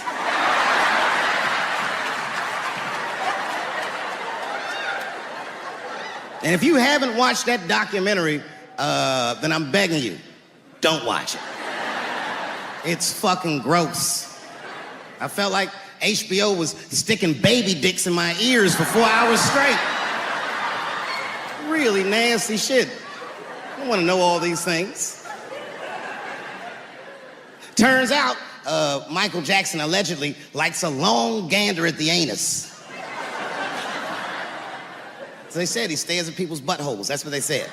That's how gross the documentary was.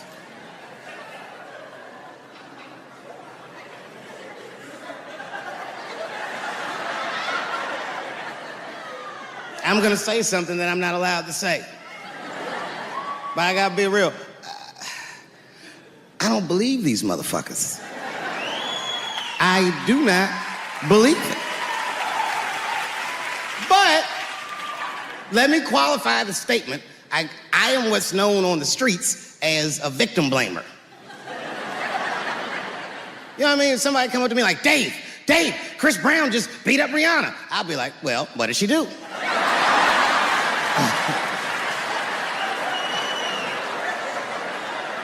Dave, Michael Jackson was molesting children. Well, what were those kids wearing at the time?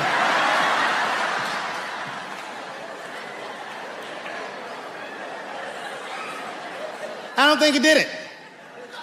But you know what? Even if he did do it, you know what I mean? You know what I mean? I mean, it's Michael Jackson. I know more than half the people in this room have been molested in their lives. But it wasn't no goddamn Michael Jackson, was it? This kid got his dick sucked by the king of pop. All we get is awkward Thanksgivings for the rest of our lives.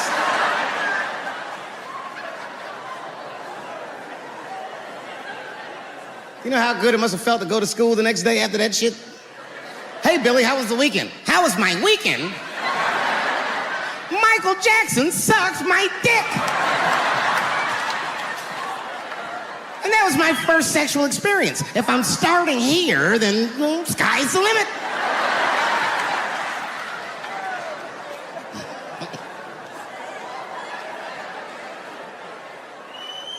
I know it seems harsh, but man, somebody's got to teach these kids. There's no such thing as a free trip to Hawaii. He's gonna want to look at your butthole or something.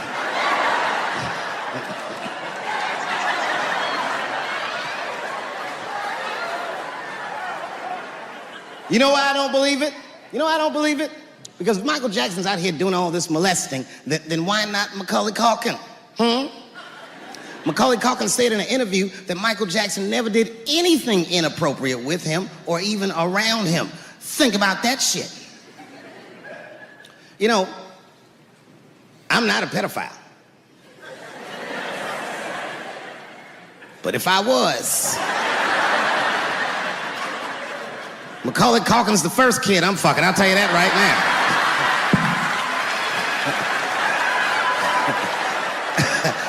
I'd be a goddamn hero. Hey, that guy over there fucks a kid from Home Alone. And you know how hard he is to catch.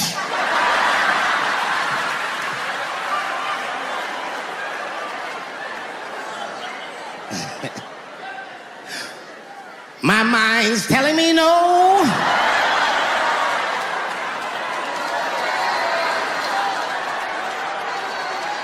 Okay, R. Kelly is different. I mean, you know, if I'm a betting man, I'm gonna put my money on he probably did that shit. I'm pretty sure he did that shit. You know, it was bad, okay? So a couple years ago, I was doing a show in Detroit, and I'm sitting backstage in my dressing room. A friend of mine comes by, this chick, Dream Hampton. Dream tells me, right before I'm going on stage, she goes, Dave, I'm working on a documentary about R. Kelly. Would you like to be in it? And I was like, nah, bitch, I'm cool.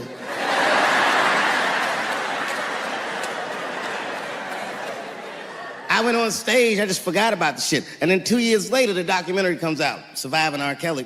And when it comes out, Dream's promoting the shit, and she keeps bringing me up. She said, I asked Dave Chappelle to be in my documentary, and he said it was too hot for TV. Bitch, I did not say that. It does not even sound like how I talk. Oh, that's too hot for TV? I would never say that shit. Why I wasn't in the documentary? There's a very simple reason, and I cannot stress this point enough. The only reason that I didn't do it was because, and it's very important, I don't know this nigga at all.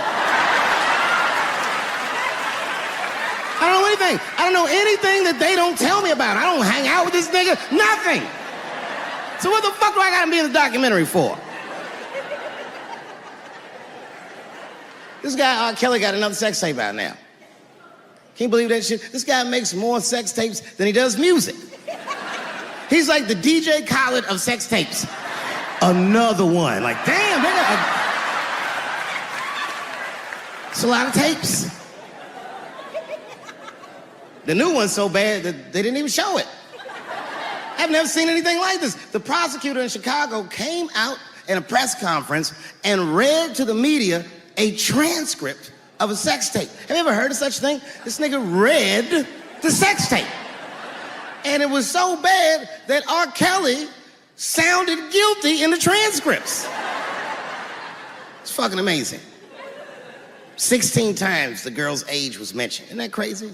This motherfucker is an idiot. He was fucking her like, yeah, this is the best 14-year-old pussy I've ever had in my life. And she was like, you like this 14-year-old pussy? He's like, oh yeah, I love this 14. I'm like, man, you need to shut the fuck up.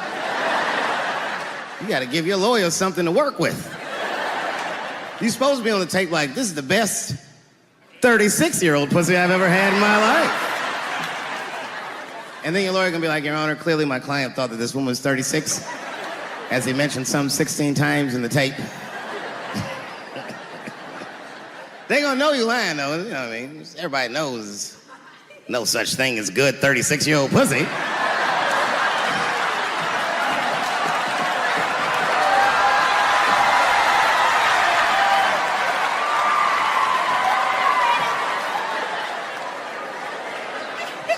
Doesn't matter what I say.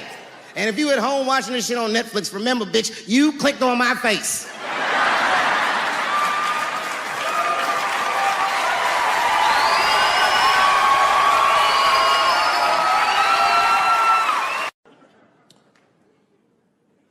The second time I met O.J. Simpson.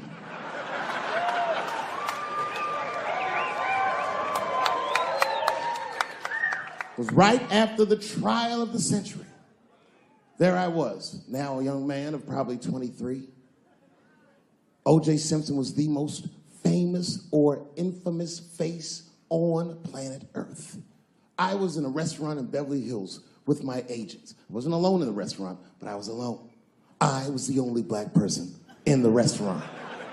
And in the 90s, that felt very uncomfortable. Now I tend to enjoy it at this age.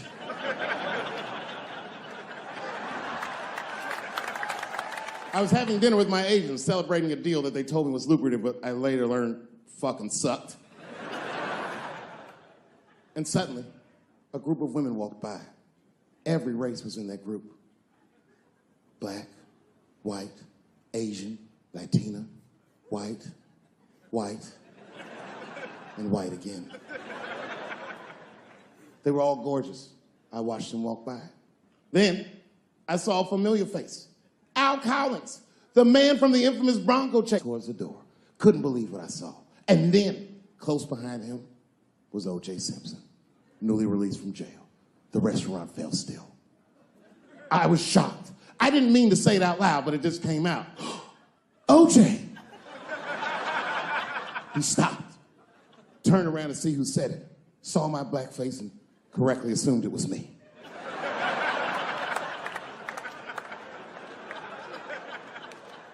I was sitting in the corner of the booth. He leaned over all the white people I was having dinner with and shook my hand. How are you, young man? He looked in my eyes, and I could see in his eyes that he didn't remember meeting me the first time. And then he walked away. And I looked back at my agents, and all of them had nothing short of disgust on their faces. And the only one with the courage to voice their disgust was a woman named Sharon, who used to represent me. How could you, she said. How could you shake hands with that murderer? I said, Sharon, with all due respect, that murderer ran for over 11,000 yards.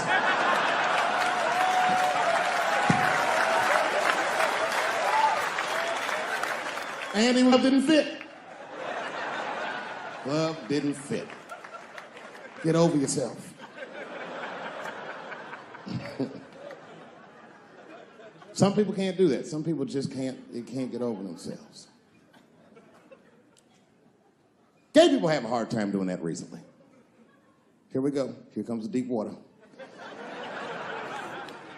No, recently I've noticed that. I noticed it with that Manny Pacquiao controversy. Yeah, no, it was now in the gay community's defense, Manny Pacquiao said some outlandish shit about gay people. Very, very not nice things that I won't repeat, but there was biblical verses and some analogies to animals. Wasn't a good look. Nike took his shoes immediately, which I thought was a little harsh. A little harsh. You know what I mean? Because he's, just because he's Asian. You know what I mean? Fuck, you gonna take shoes off Asian dude to appease a gay dude. You know what I mean? No? You don't know what I mean. But Asian people kind of know what I mean. No? No Asians in the front? No? No, this is what I mean. Okay, look, okay, you're an Asian dude. No, I say this with no disrespect. But we're all Americans, right? And we can agree that America has a huge body count all over the world, but nowhere more than Asia. Literally, if you look at history, recently, we have bombed the masculinity out of an entire continent. We dropped 2 atomic bombs on fucking Japan, and they've been drawing Hello Kitty and shit ever since. There's a lot of lady boys in the wake of our bombs. And I know these things because my wife is Asian. She's Filipino. All right, well, okay, so that explains it. Now you know why you see me at all those Filipino events. I'm not there picking up pussy, I'm dropping some off.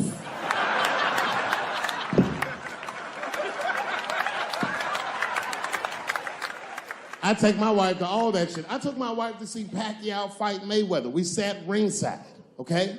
That was a quiet car ride home. That's what that was.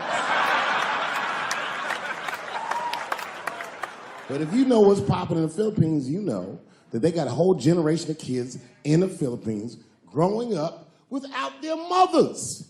Yes, a lot of women in the Philippines go to the Arabian Peninsula, they come to the United back home, which is still one of the #1 staples in the Philippines economy, money that their expats send back to the Philippines.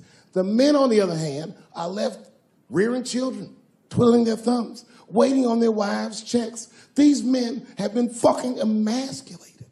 And then suddenly, a boxer rises from amongst them and reinstates their manhood with his motherfucking fist. This is not the guy you're supposed to ask, what do you think of homosexuals? He's not your champ. Shit. That's why I don't have a sneaker deal, because if you say something that people don't like, they'll take your fucking shoes off. Road ahead. They've got the longest mental gap to bridge. That's all I'm saying. Because, you know, whenever I see one of them T's on the street, I don't mind them, but I'll be like, man, I miss Bruce. I'm sorry, guys. I'm 42. I remember Bruce Jenner. Before the Kardashians, before all that, this motherfucker was a white American superhero. It was amazing. He was beating Africans at track and field. We'd never seen anything like it. He was on my cereal box growing up. You know how much of that cereal I ate, nigga? I didn't know he was gonna do that.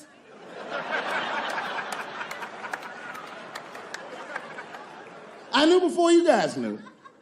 I heard things on the street in Hollywood. You know, you just be out, see people. Hey, what's up, Kanye? Why the long face? Nigga, you'll see. I got 2 mother-in-laws now. And when I heard he was gonna do it, I was scared. I didn't think the public was ready. I didn't think the media was ready. And you know what? I was wrong. Never seen anything like it. Welcome to the world, Caitlin. So long, Bruce. Hello. Somebody called me a nigga in traffic last Wednesday. It's so long, it takes a minute.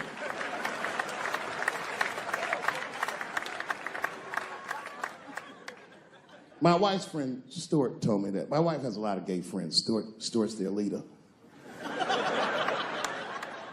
She has a lot of gay friends. And I don't like them.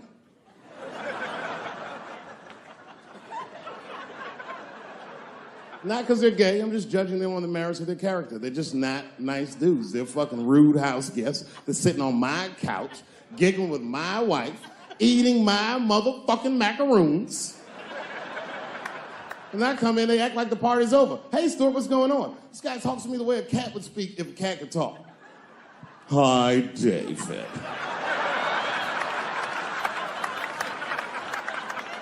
Stuart, what's all the beef, man? What's going on?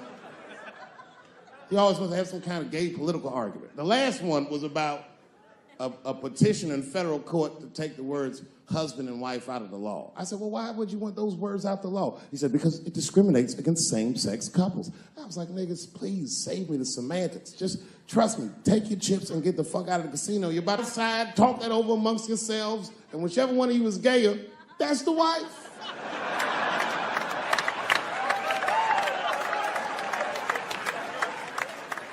No, Stuart didn't like that. Stuart educates me about this movement, you know what I mean? I didn't even know shit about it. He told me it's called LBGTQ.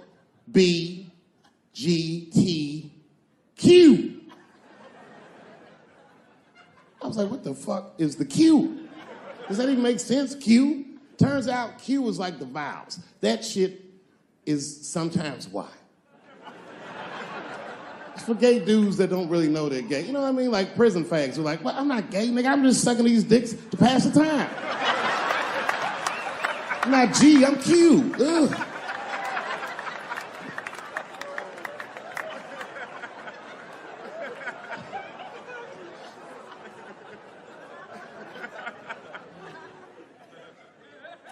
I think, okay, again, of all those letters, the T has the toughest road ahead. In fact, I think the T should stand for tough. If Martin Luther King had a sneaker deal, we'd still be on the back of the bus. They always true, the Nike exec come up, hi, Martin, we need you to tone down the talk of civil rights and blacks being humans. It's upsetting our southern distributors. But I don't understand. I thought that's why I had a sneaker deal in the first place. Not quite. Really, it's a walking shoe, and we like the marching, but try to understand. Fuck that shit. You know, I get it, though. I understand why gay people are mad, and I empathize. You know what? I'm just telling you this is a black dude. I support your movement, but if you want to take some advice from a Negro, pace yourself. These things take a while. Just because they passed the law doesn't mean they're going to like you. Brown versus Board of Education was in 1955. I was shocked. Is this happening? Wait a minute. Is this a time in American history when an American can make a decision for themselves, and even though other Americans don't understand it, they'll support it and let this person live a happy life? Is this what's happening? If it is, then good for America. That's Dave Chappelle. the American. Although Dave Chappelle, the black American, he was a little jealous. I was like, how the fuck are transgender people beating black people in the discrimination Olympics? If the police shot half as many transgenders as they did niggas last year, it'd be a fucking war in LA. I know black dudes in Brooklyn, hard street motherfuckers, that wear high heels just to feel safe.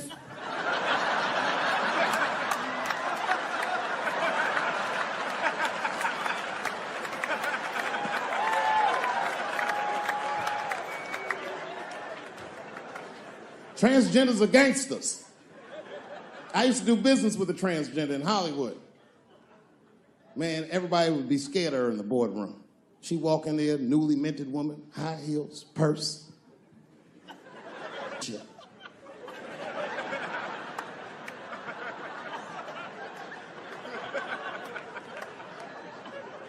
And then she walked to the head of the conference table, stare at us all, reach in her purse, and pull her old dick out and throw it on the table. Let's talk business, gentlemen. Ah!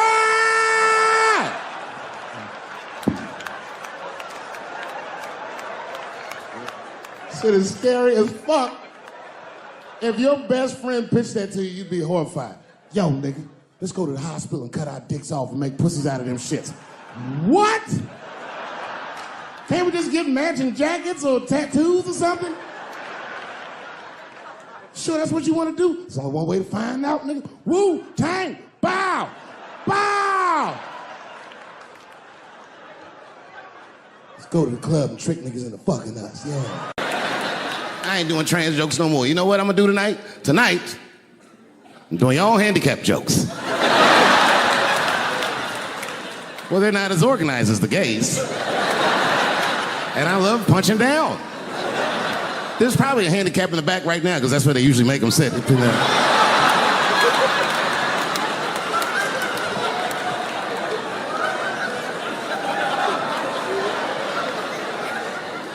I came here to laugh at transgender people. I didn't know this nigga was gonna make jokes about us. Come on, y'all, let's get the fuck up out of here.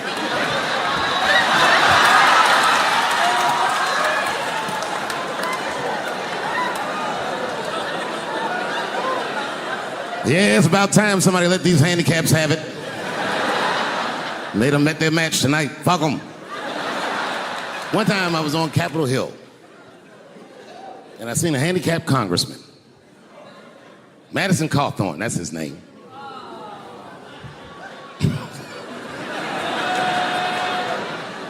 He's a Republican from North Carolina, and he was shocked, because I saw him, and I go, hello, Congressman. He didn't even know I knew who he was. He turned around. Then I just walked away. I wanted him to see me do something he couldn't do.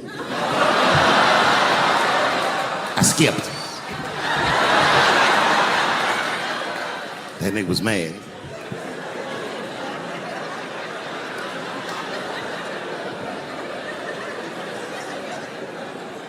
He's no longer a congressman. I don't know if you follow politics. I'm not trying to be funny, but he lost his seat. He ran a bad race. Oh, buddy, yes, he did. And you know what he did wrong? He was running for Congress again, and this motherfucker tried to be controversial. He was on all them right-wing podcasts talking all that shit. He was like, Washington is worse than Hollywood. I was at home like, what? He said, these people are disgusting. They have orgies and sex parties and drug parties. And I was thinking, this nigga sounds like Juicy Smouye. He's lying. Now, I don't doubt that they do this kind of shit in Washington. But I doubt he's seen it with his own eyes. Because who the fuck invites a paraplegic to an orgy? So this nigga can roll around and snitch on everybody.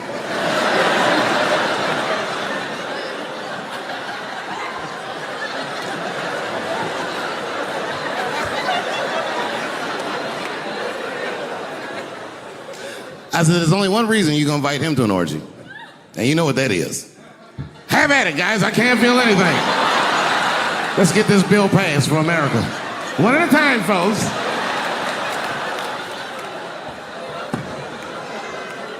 Oh, buddy. Yep.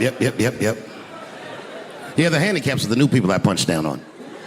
To be honest with you, I've been trying to repair my relationship with the transgender community because I don't want them to think that I don't like them. And you know how I've been repairing it? I wrote a play. I did, because I know that gays love plays. It's a very sad play, but it's moving. It's about a black transgender woman whose pronoun is sadly nigger.